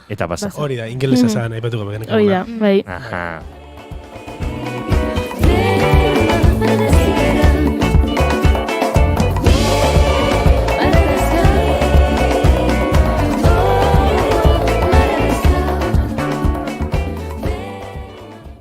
Eta orduan gaztarik egiten dugun galdera da, zergatik erabakizuzue aniztasun hau ematea hizkuntza aldetik diskoari? Gure bi kulturak direlako, zinez, nik Euskal Herrian sortu niz, Julietek Madagaskarren, eta beraz ez dugu, ez ginoan hautatu nahi, eta gure kultura da, eta nahasketa bat, eta hala da ere entzuten dugun musika, beraz denetarik, eta beraz ez da autu bat izan naturalki egin dugu egin nezake. Ezen finean, ez da zertan autu bat eduki behar, naturalki ateratzen balima da, aurrera horrekin. Hori da, bai. Eta Belomak 12 abesti dauzka, denak ez dira zuenak, ez da? Bertsioak ere sartu dituzue. Bai, eta kolaborazio ederrak ere. Izaro, kantariarekin, Donostiara, hala, eta Iker Laurobak, idatzi dizkigu hitzak. Ez, musika, barkatu. Musika, borrakatu eta emanen. Eta Madi Sarasuak, idatzi dizkigu hitzak. Beraz, hala, kolaborazio zonbaitzu. Izarok entzuten madu Donostiarra hitzez deskribatu dutela, ez oso pozik jarriko da, ez? Oso Donostiarra sentitzen da. Zeta, guanoko guziz Donostiartuta dago. Baina, esan behar dugu, ze bestela asartuko zaizkigu. Bai, agian bai asartuko da. Maia bitarra. Bai. Baina Donostian bizi da eta oso Donostiarra sentitzen da, Bai, baina berak ere, hau gertatzen da askotan, bi herritan nola bizitza kokatuta duenak pixkat disimulatu behar du, ze bestela alde batean edo bestean asartzen zaizkio, eta Izarok oso Donostiarra dela esaten baduak aso Maiabian asartuko zaizkie. Mikel Urdangarin asko gaztiz tartzatute dagoeneko, eta beraz zornotzarra da izatez, eta horrela zenbat adibide, pentsa genitzaken, beraz. Bueno. Zuek ere nongoak zareten aipatu dugu, baina askotan kokatuko zintuzten zuen jaioterrietatik kanpo, zuen bizirretatik kanpo. Bai, orain erraten dugu Baionakoak girela, Baionan bizi girelako, bainan itxasukoak eta kanbokoa. Zuen gandik jaso ditut, hori da maitasuna, borrokatzeko Maiz entzun dugu, borrokatu eta eman kantua bigarren kafean, eta maiz entzun dugu Izaro, Paulin eta Julietekin nuskin. Eta hori kerkabakinoarekin, eta beste 17 instrumentuekin.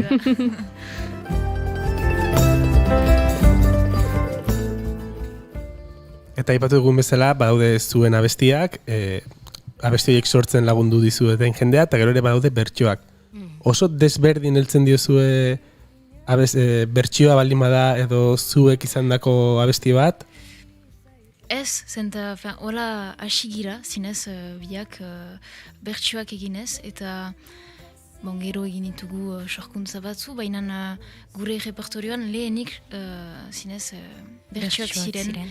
Eta zinez maite dugu berri sartzea kantuak eta gure moldaketa egin, eta hori ez dugu nahi utzi. Bai. Hor, justu, bertsio bat lehenengo aukeratzen zer eduki behar du abesti horrek, zuek aukeratzeko diskoan sartuko ez duela zen. Noski, abesti gogoko asko daude, baina zu zertan guzti horiek sartu disko batean, bestela 50 abestiko disko bat izango da. Gauza da, kasik behar gustuak ditugula, beraz elgarrekin hautatzen ditugu, gaiak ere hautatzen ditugu. Kantuen gaiak ikusten dugu, gero melodia, noski.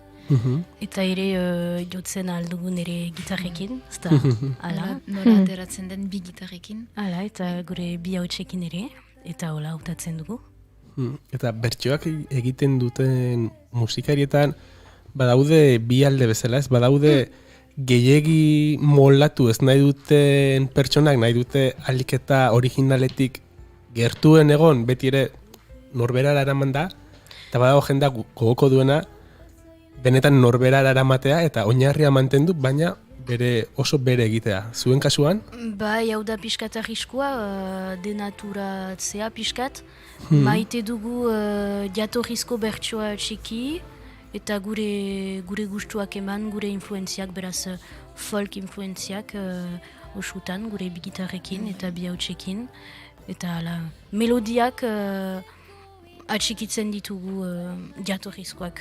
Ez ditu galdatzen, adibidez. Bai, aurreko lanean aipatu zuten bezala ere aurretik egiten zenuten hori bertsioak eta adibidez, Aleluia bestia sartu zenuten oso ezaguna dela, eta eraman zenuten pixka bat mantenduta erro hori, baina folk ikutu hori goxotasun bat, bero bat eman zenioten abestiari. Bai, eta euskaraz ere, euskara eman ginuen barnean, Leire Lazkarraiak idatzitakoa, ala hitzak, bere aitarekin, Felipe. Beraz, aukera izan genuen euskara emateko eta ala nahasketa berriz. Aipatu zuen, folk giro hori eraman nahi izan zenutela, gitarrak eta gitarra jotzeko moduak ere pixu handi hartzen duelako. Diskoan instrumento asko topa daitezke, konponketak mila, zuzenekoetan ere ez dakit taldearekin aritu izaten zareten, baina askotan bakarrik biek ere bi gitarrak, ukelelea eta gitarlelea hartuta, eta oso defentsa ona egitera erizen zarete, biek esango nuke gitarra bera dakartzuela, eta biek ere gitarra jotzeko trebezia bat baduzuela, ez dakite ikasterakoan ere irakasle antzekoak izan dituzuen, edo nola izan den gitarran murgiltzeko zuen bakoitzaren bide hori. Zorain ikusten dena da esenatokian, bi emakume gitarra hartu eta gitarra gozo jotzen, badago hor lan bat atzean. Mila esker, nik asiniz zinez kurtsuak hartzen, 10 urtez hartu ditut, 10 urtetan asiniz, zen biziki gazte, baina musikaren amodioa banuen jadanik, eta bai gero nahi nuen instrumente bat kantatzeko ere, eta gitarra etorri da naturalki. Eta zure kasuan? Nik ez ditut sekulan kurtsuak hartu, baina kantu gintza kurtsuak hartu nituen, Patrice Watsonekin da Kelarreko kantaria. Nola, Patrice? Watson. Azken kantaria. Bai. Enekin abizena beti Patrice Kelarreko eta... Beraz, berarekin hartu nituen kurtsuak, kantu gintza kurtsuak, eta bestela ene gambaran, baina tipitik ere musikaren amodioa. Ze ona, Zu aukera bat zirela. Patrice aipatu duzula eta bertsoak egiteko joera, ez dakit Magali Akelarraren kantu ederrori inoiz bertsionatzeko gogorik izan ote duzuen bintzat? Edo egin ote duzuen inoiz, ez dakit? Ez sekulan, baina ikusiko, zenako ez. Ala gertatzen bada, abixatu. Agian ideia bat eman dizu. Bai. Gero kantu hori noski Akelarraren kantu ezagunenetako ere izan da, eta kantari guztiek eta Juanpak eta beste asko egin dute, baina uste dut ezagutu Patricena hotxen ezagutu genuela, ez? Eta Eta aipatu duzenean, torri zaitori. Aizue, ezkara ikusten ari Paulin eta Juliet? Oi, ama? Baina, ze desastre buraletikan. Segundo bat. Bueno, bien bitartean, aipatu dugu nola heltzen dizuen bertsio bat denean, baina abestia zuena denean nolakoa da zuen arteko sorkuntza prozesu bat. Bietako batek eramaten du musikaren pixua, besteak hitzak, bi gauzak eta elkar lanean, nolakoa izaten da? Dependitzen du, baina zinez gaia hartzen dugu gubiak, zinez hautatzen dugu gaia, eta gero dependitzen du zinez musika bat ekarriko duz, edo Julietek hitzak, edo alderantziz, eta batzutan ere biak, zanpa kantua, biak elgarrekin egin dugu zinez hitzak eta musika. Beraz, dependitzen du. Bai. Aipatu dugu diskoak anistasun asko zuela, eta sorkuntzan ere anistasuna dago. Abestiaren arabera, modu bat heltzen diezue edo bestera. Bigarren diskuntan Afrikar koloreak badira, eta ene ustez ere musikan hau ekarri dugula, eta gero hitzetan laguntzain hitz izan dugu ere, Madi Sarasuarekin adibidez. Iparraldean bada ere kantari aski ezaguna, David Gerol deitzen dena, eta frantsesez izigarri ongi idazten du eta abesten du, beraz berarekin ere lan egin dugu. Hala, beraz hasten gira, laguntza barrezkoa dugu ere, eta hala.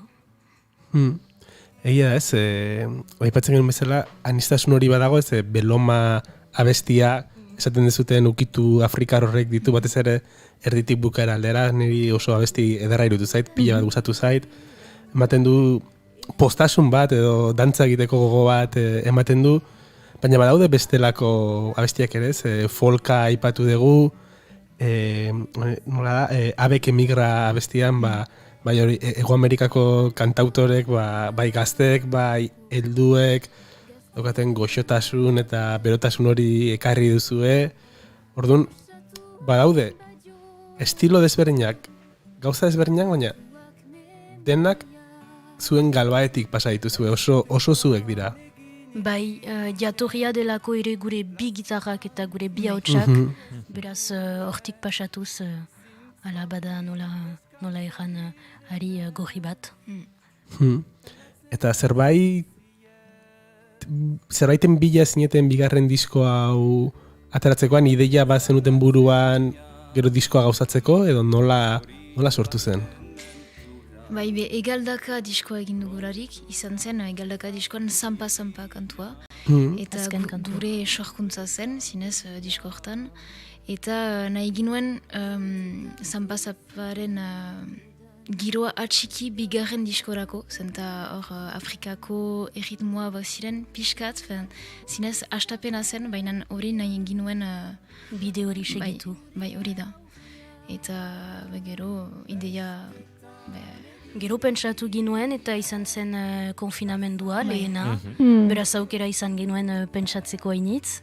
Eta untsa izan zen azkenean. Eta grabatu ginuen diskoa konfinamenduaren ateratzean, hor maiatzaren amikan. Eta disko untan senditzen da ere energia ona. Musikariek ez zutelako ere duela aspaldi. Eta beraz izigarri konten ginen musika berriz elgarrekin egiteko.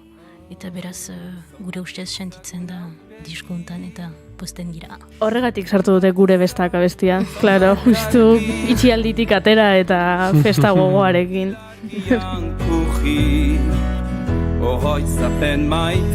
Hemen bada beste diskoko bide lagun bat. Bai, Jon Itzaina. Aztu zaigu lehen? Zinkatu eskuek zintzoki eskaintzen direnez beiratzen gaiz guziez.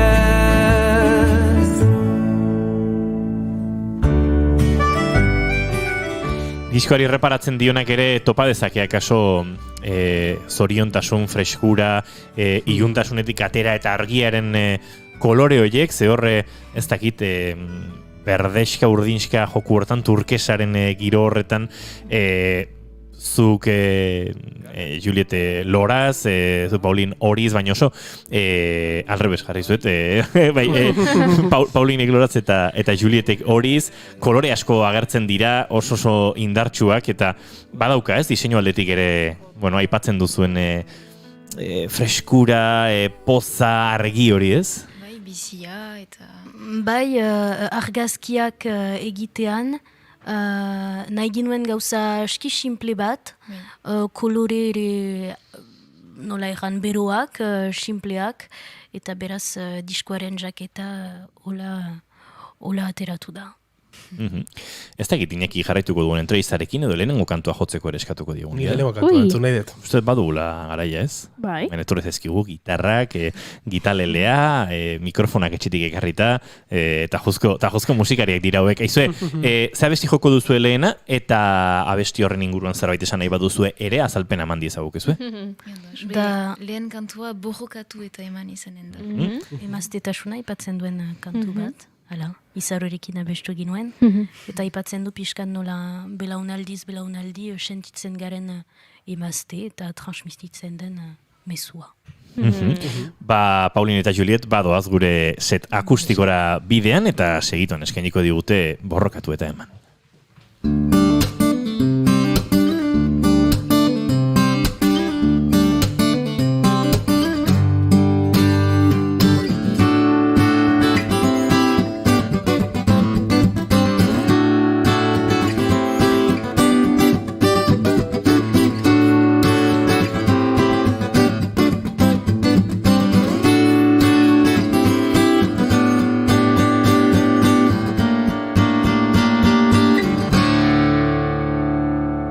Bigarren kafearen elkarrezketa akustikoan, gune akustikoan, Paulin eta Juliet prez ditugu, gu ere prez gara, beraz, zuek nahi duzuenean, aurrera.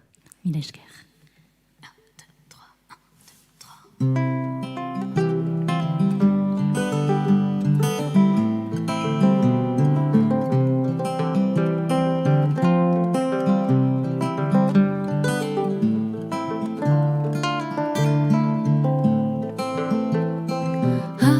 Bizi izan zituen gerlan goxia eta hotza auzolana etxaldea legezaren eriotza gogor pairatu zituen miseria eta bortxa zaintzailea babeslea langile goxoa erosa gure familian naizta neoiz ez egin aitortza gure amatxi izan zen eskua eta bihotza zuen gandik jaso ditut horixe da maitasuna borrokatzeko indarra ta emaiteko gaitasuna bere alabak izan nahi zuen ama birgina ta bukatu du izaiten estetiken biktima beldurez zeharkatzen du gauez gale iskina bizi aukera bakarra du merkatu gordina ene amagan ikusten dutna iata ezina sistema injustunta priso den alegina zuen gandik jaso ditut horixe da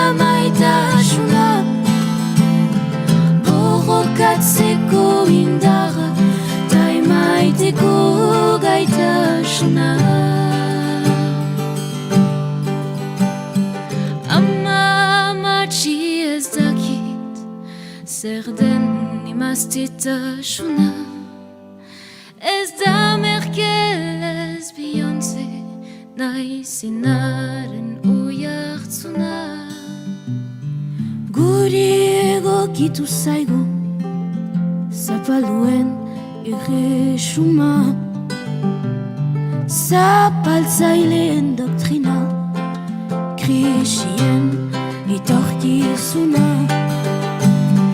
bizkarrea senditzen dut nere erantzukizuna zuen gandik jaso ditut horixe da maitasuna borrokatzeko indarra ta imaiteko gaitasuna.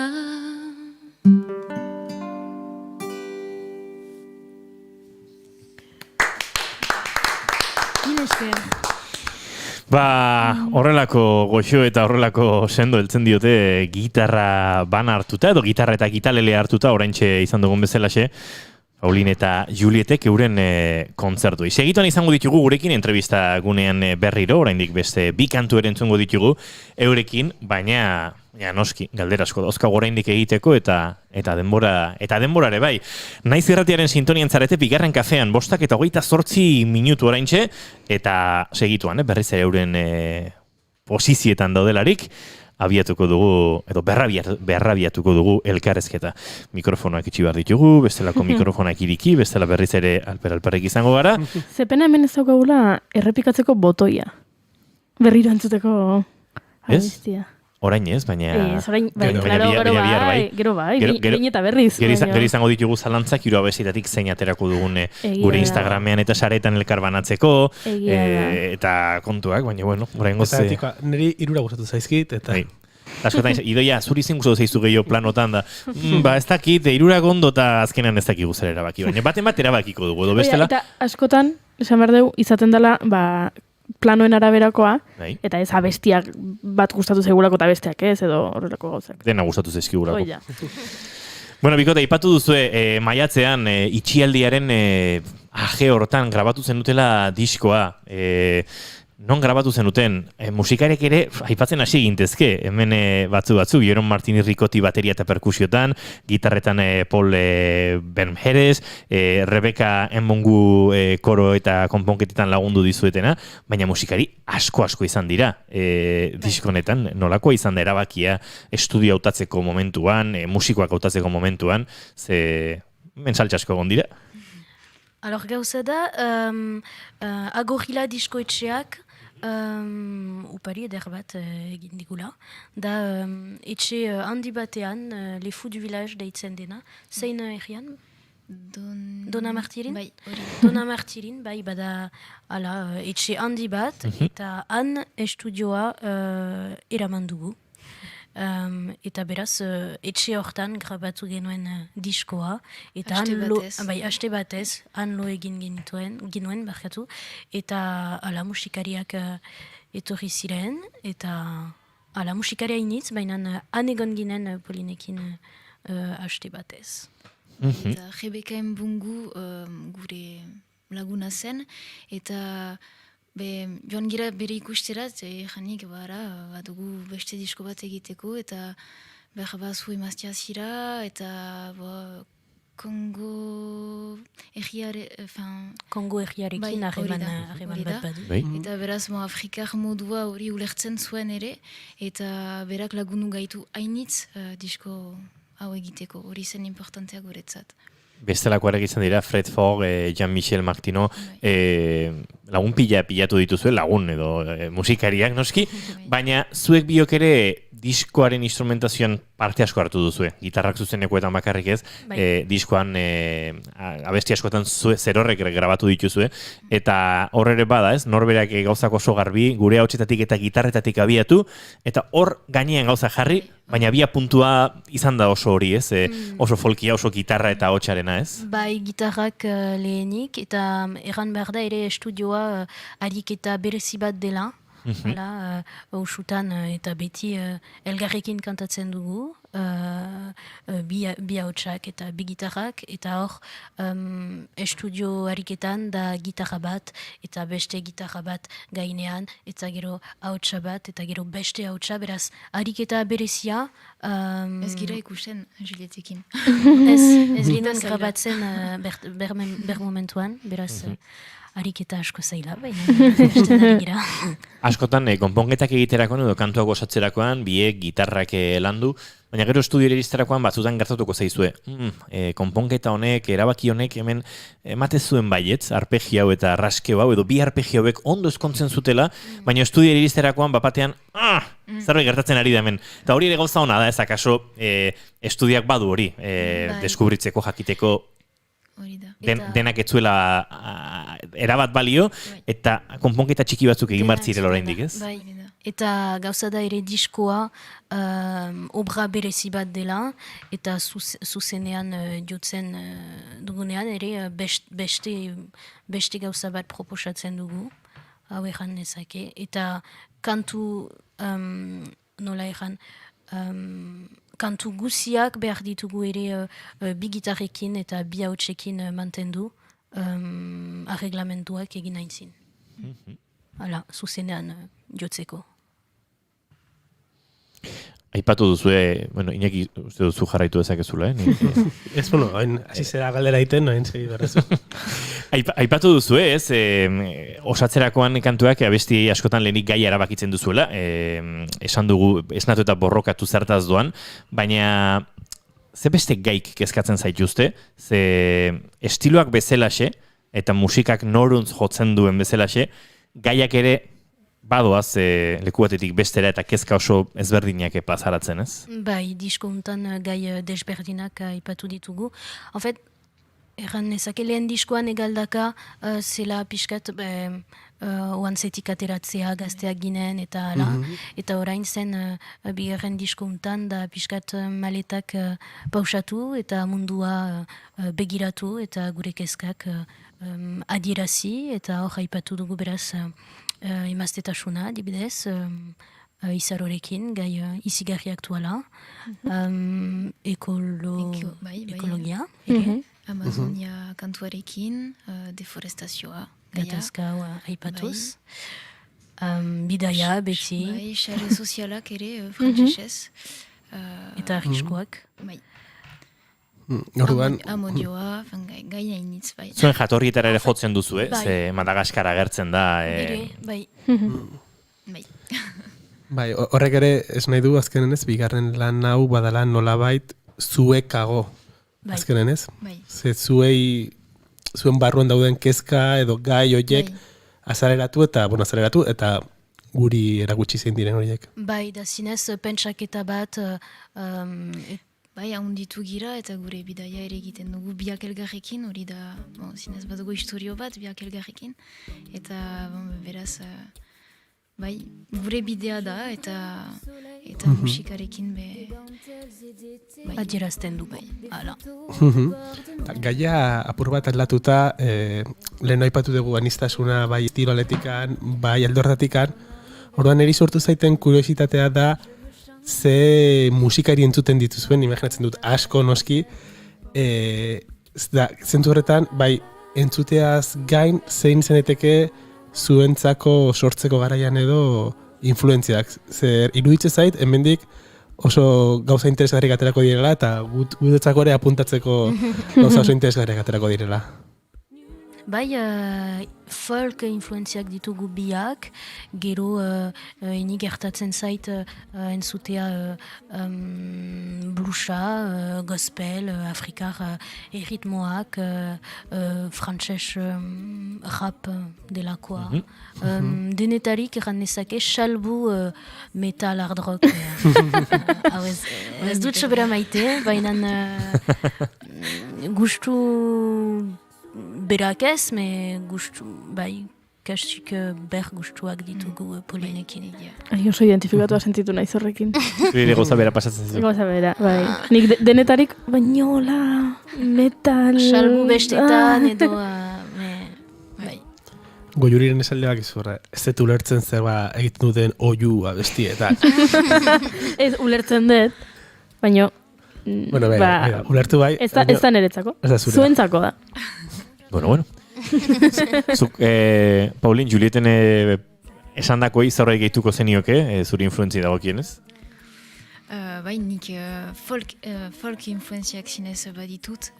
Nik asiniz kurtsuak hartzen gitarran, beraz Eric Clapton zinez ongi landu dut. Simon & Garfunkel ere, Leonard Cohen, zinez influenzi horiek ditut, Joan Bez, zinez, baditut hainitz, baina folk estiloa eta bai, hori da. Eta bai, aipatzen ginuen, genituen hizkuntzak, en fait, folk estiloan hizkuntza initz badira. Eta beraz, Benito Lertxundi, Mikel Urdangarin, Euskaraz, gazteleraz, bai, Gabi Moreno, Izaro ere, batzutan, Ricardo Arjona, Amerika Latinan, adibidez. Beraz, bai, hizkuntzen alde ez dugu, en fait, maite ditugun kantuak abesten ditugu. Bai, folkak badauka ez, bueno, gian mendebaldean batez ere, baina bai, hizkuntza gutxituetan edo beste hizkuntzan izan da erroetatik sortutako musika askotan izan da folka. Agian, Afrikan eza folka edo beste zerraitzen daiteke, Asia inguruan ere beste zerraitzen daiteke, baino mendebaldea den horretan folkak izan da erroetatik eta hizkuntzetatik joan den musika. Bai, eta iduritzen zaitere gitarra dela tresna bat aski erresa, bidaiatzeko adibidez, beraz mundu osoan jotzeko eta aski simplea beraz. Bidaiatzeko ona da, gitarra, nigo. Bueno, Paulin eta Julietek ere esango duten bezalaxe batzutan tokatuko zela aeroportuetan eztabaidatsuak izatea, gitarra sartzeko edo honengatik gehiago ordaindu behar duzu. Nik zindagizuet aeroportutan askotan egiten dudan zerbait dela. Trampatxo bat kontatu behar duzu? Bai.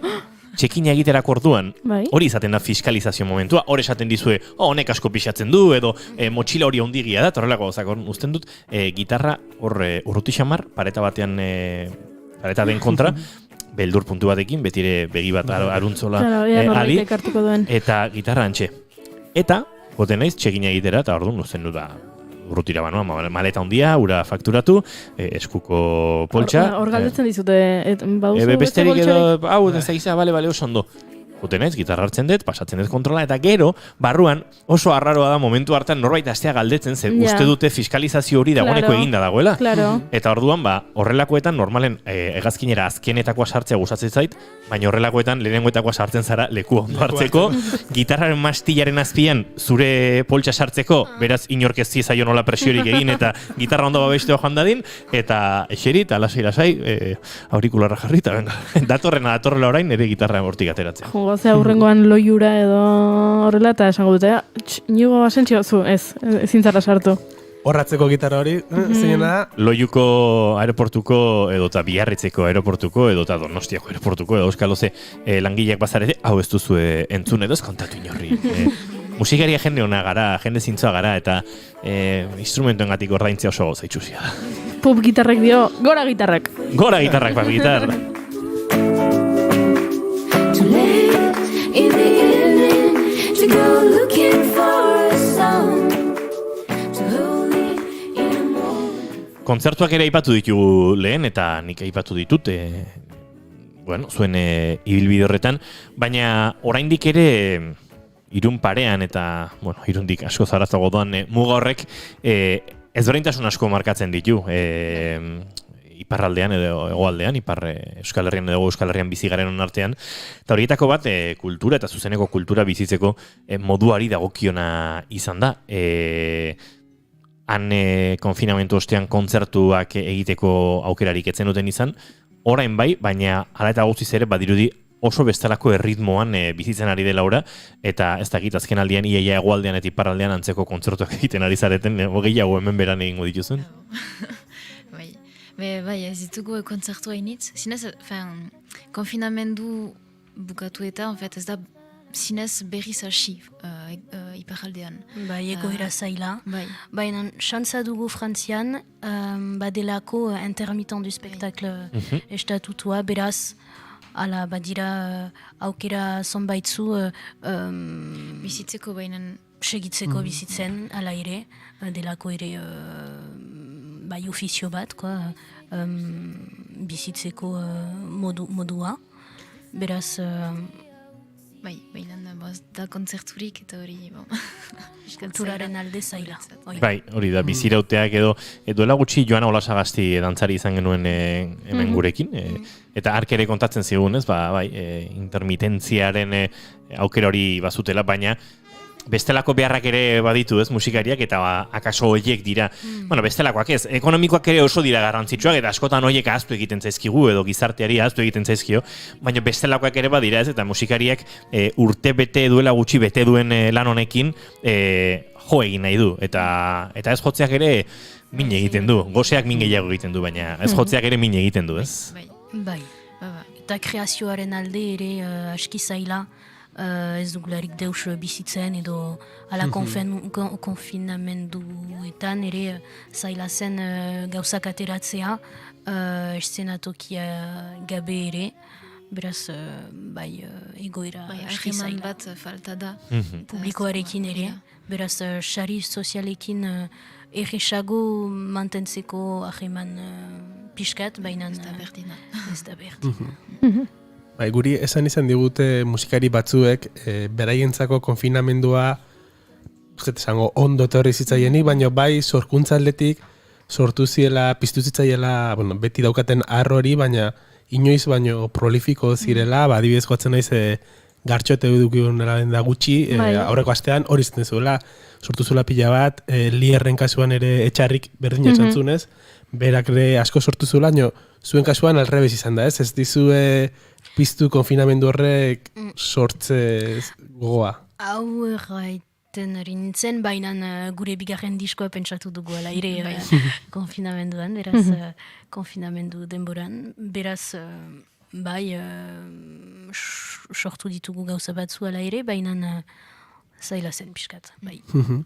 Gainera aipatu dugu hasieratik, Inigo aipatu du, eta agia da, alaitasuna transmititzen dula, badaukala alaitasun puntu bat diskonek, ez da gutxi konfinamendu garaian sortu eta den zerbaitentzako alaitasun puntu hori eman izana. Arrisku bat zen disko hau ala egoera untan ateratzea, baina nahi ginuen irria ere pixkat, argi pixkat, jendeentzat, beraz etxatu gira. Maiatzean ari zinaten grabatzen, eta hori azaroan, 2008ko azaroan kaleratu zenuten diskoa. Duela urte bat. Hori da, urte pasatxo, joan den urteko Durangoko azokaren atarian edo uste dut, borrokatu eta eman ezagutu genuela, horre non baitez. Eta galdera egingo genizuek errex, eta orain zer, eta pentsatzen dut, oraindik ere, diskoa oso bizirik dagoela, sentitzen duzuela, urte bete besterik ez du, kontzertu gutxi, aukera gutxi, eta artista askorekin pasazaigun bezala, ostras, oraindik disko hau erakutsi nahi dugu, eta lan hau oso nahikoa mugitu gabe dagoela sentitzen dugu, ez? Bai. Zinez promozioan gira, gure bigarren diskoaren promozioa egiten dugu, oino? Bai, ateratu da duera urte bat, baina ez dugu ikusi pasatzen. Hori da. Ez ditugu kontzertu hainitzik egin, zerbait falta da, eta bai, berda... Zerbait falta da. Bueno, gu bigarren kantua entzungo dugu, Paulin eta Julietekin, eta jarraituko dugu, disko ni behar duen sustapena ematen, gaur, eta gaurtik kanpo ere noski, izan bezala, askotan entzun ditu Paulin eta Juliet gure irratian, baina egia da kontzertu goze horretan ere, izan daitekela entzulea, beraz, zuek esan, zuen herriko programatzaileei, eta zuen kulturetxeetan, eta zuen gaztetxeetan, eta da okion tokian, haizue, badira bineska oso gauza politiak egiten dituztenak, eta kontzertu gutxi dituztenak, beraz, hause da momentua. Gero hemendik iateatutara kontzertu gehiegi eta orduan zailago eta hause duzue momentua. Tira, Paulin eta Juliet badoaz bigarren abestia jotzera, baina zin izango da eta horren inguruan ere zerbait aurkeztu nahi baduzue. Emanen dugu Amazonia kantua. Deforestazioari buruz, beraz. Eta hitzak Jon Itzainak idatzi digu. dizkigu, parkatu, eta musika elgarrekin egin dugu, hala. Kantu eder Amazonia, badoaz Paulin eta Juliet, ura eskintzera.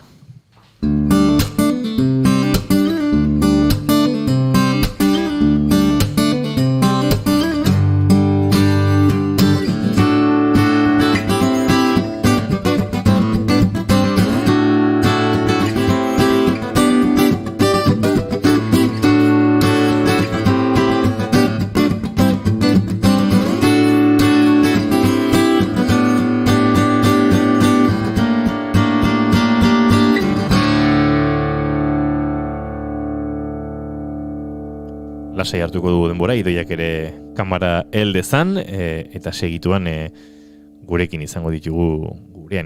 Dagoeneko ikusgai dituzue, uste dute denak prest garela, beraz, nahi duzuenean, Amazonia aurrera.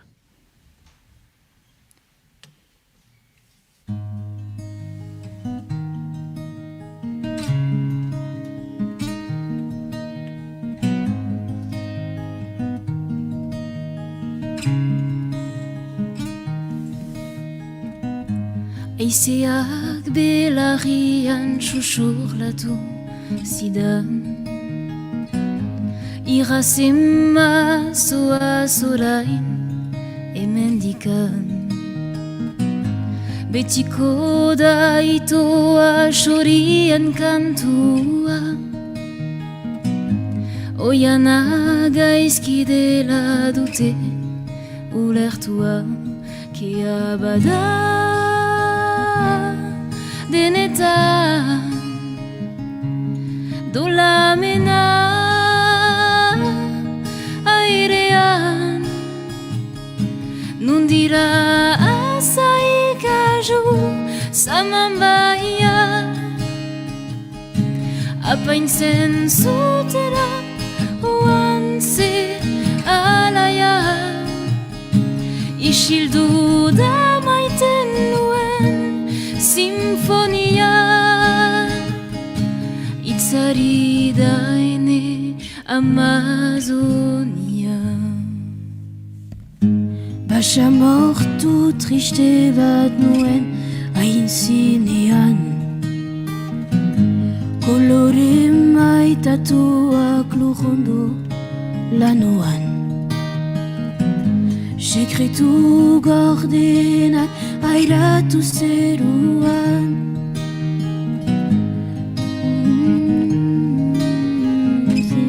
Hilarian sua bada denetan dolamena airean, nundira azaikaju samambaia, apaintzen zutena oantze alaia, isildu da maiten nuen sinfonia, itzali da ene Amazonia.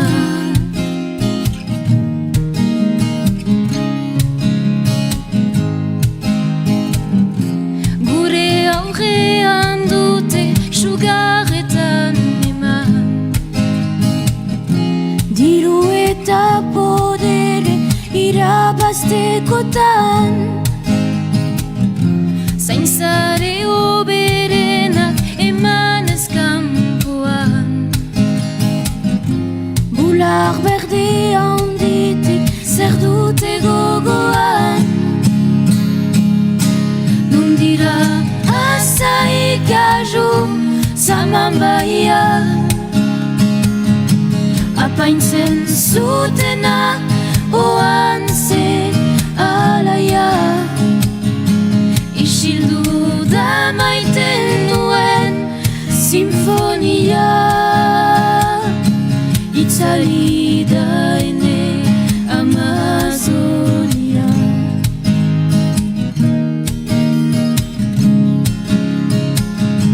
Nundira azaikaju samambaia, apaintzen zutena oantze ze alaia entzun raonik egin deia lujama ez dela erregaia. Wow.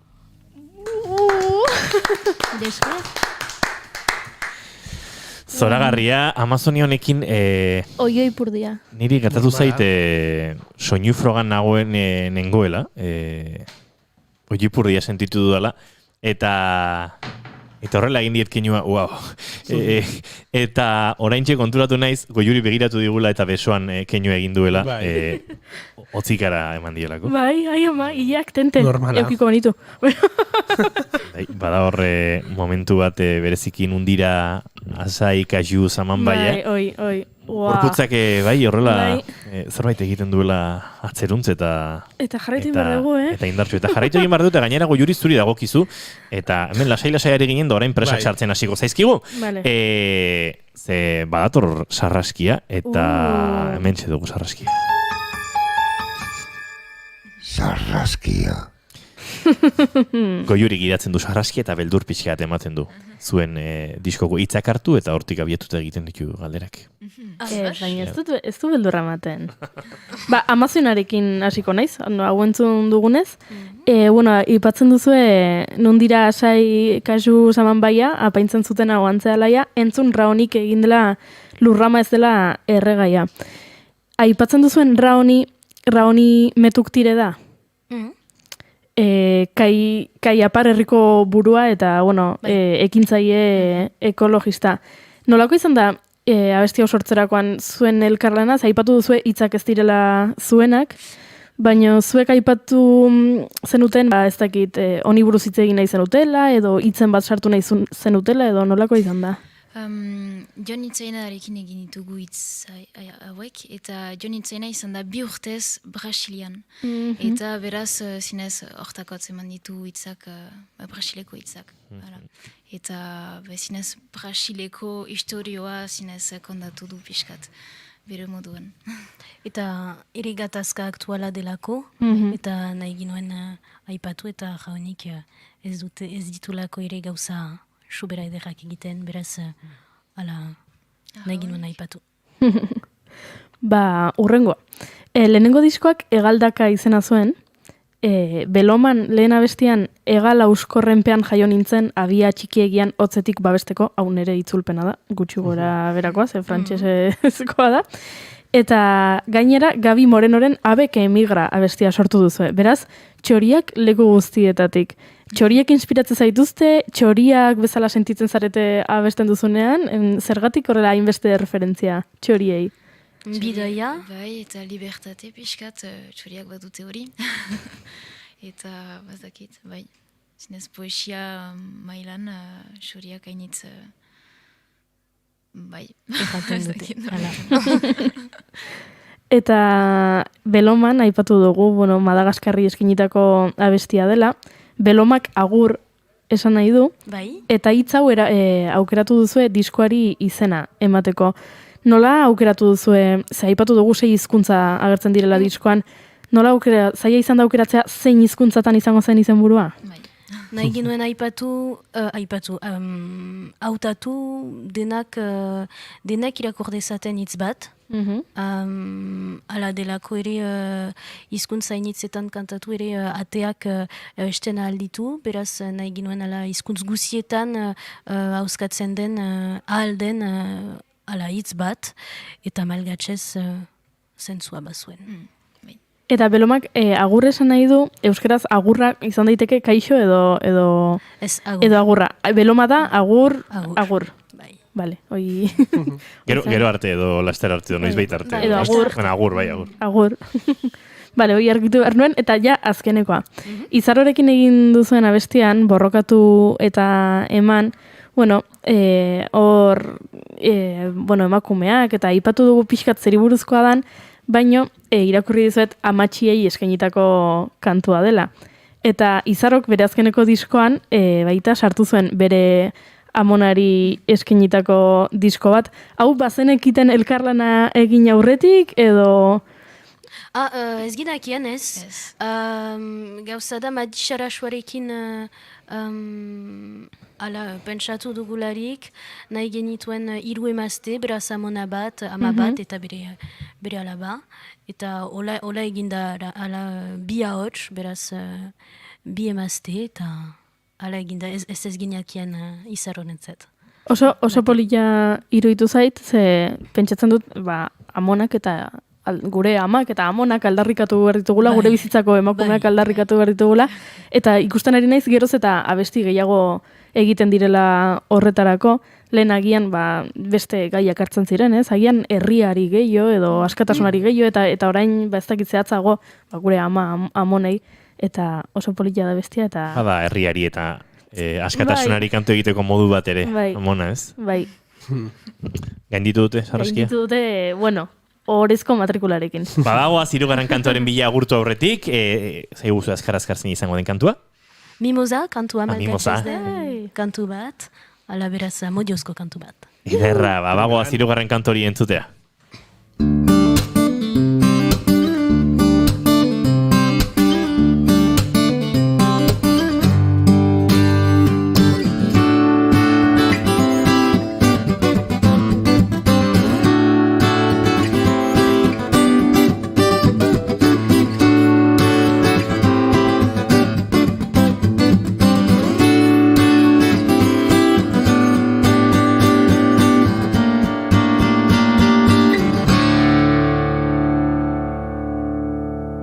Bigarren kafearen saio akustikoetan, dagoeneko presitugu Mimosa eskaintzeko, Paulin eta Juliet, nahi duzuenean bikote.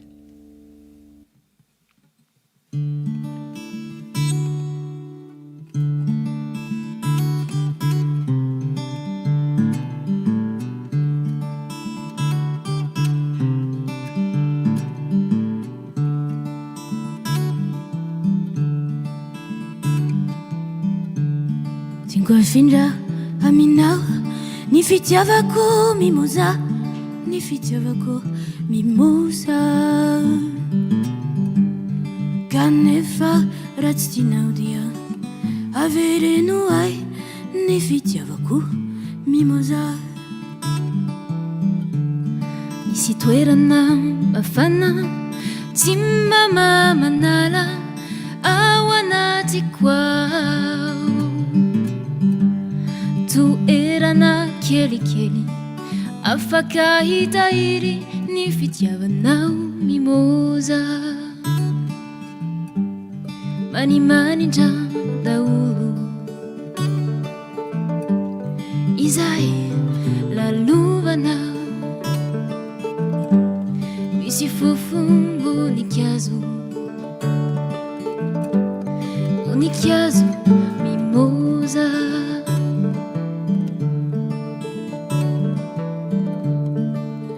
Fuen di genau Fale aura itanau Laisa mimosa Laitu erana fale aku Ifa nanambuara ku tranu kili mimosa E andru he fariva Timma fata tsikia Atuanati tranu kirinau Ni afu manazava Diamanu me afanana mimosa Ni aizina mangina Efa manerian sikia Anda uti chanu kieli mimosa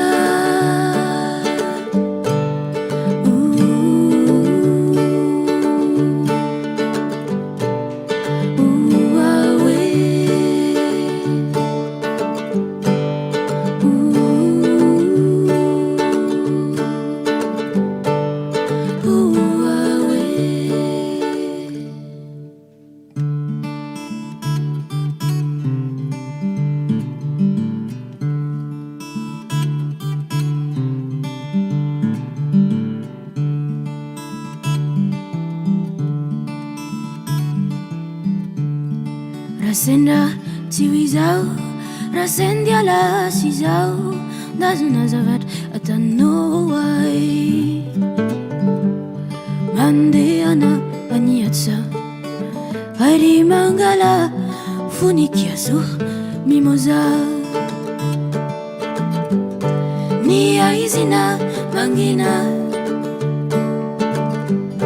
efa manerian sikia. Anda huti Gianocchielli mimosa. Nia izina mangina, efa manerian sikia. Anda huti Gianocchielli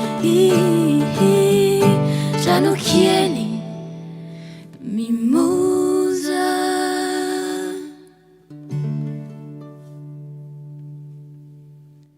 Paulin eta Julieten Mimosa bigarren kafearen elkarrizketa akustiko agurtzeko eskerrik asko bikote eta zorterik onena, oraindik oso bizirik dagoen diskonekin. Mil esker. Eta zoi entzule bihar arratsaldeko 4etan hemen izango gara bigarren kafearen hasieran, naiz irratiaren sintonian. Izan ondo, aio.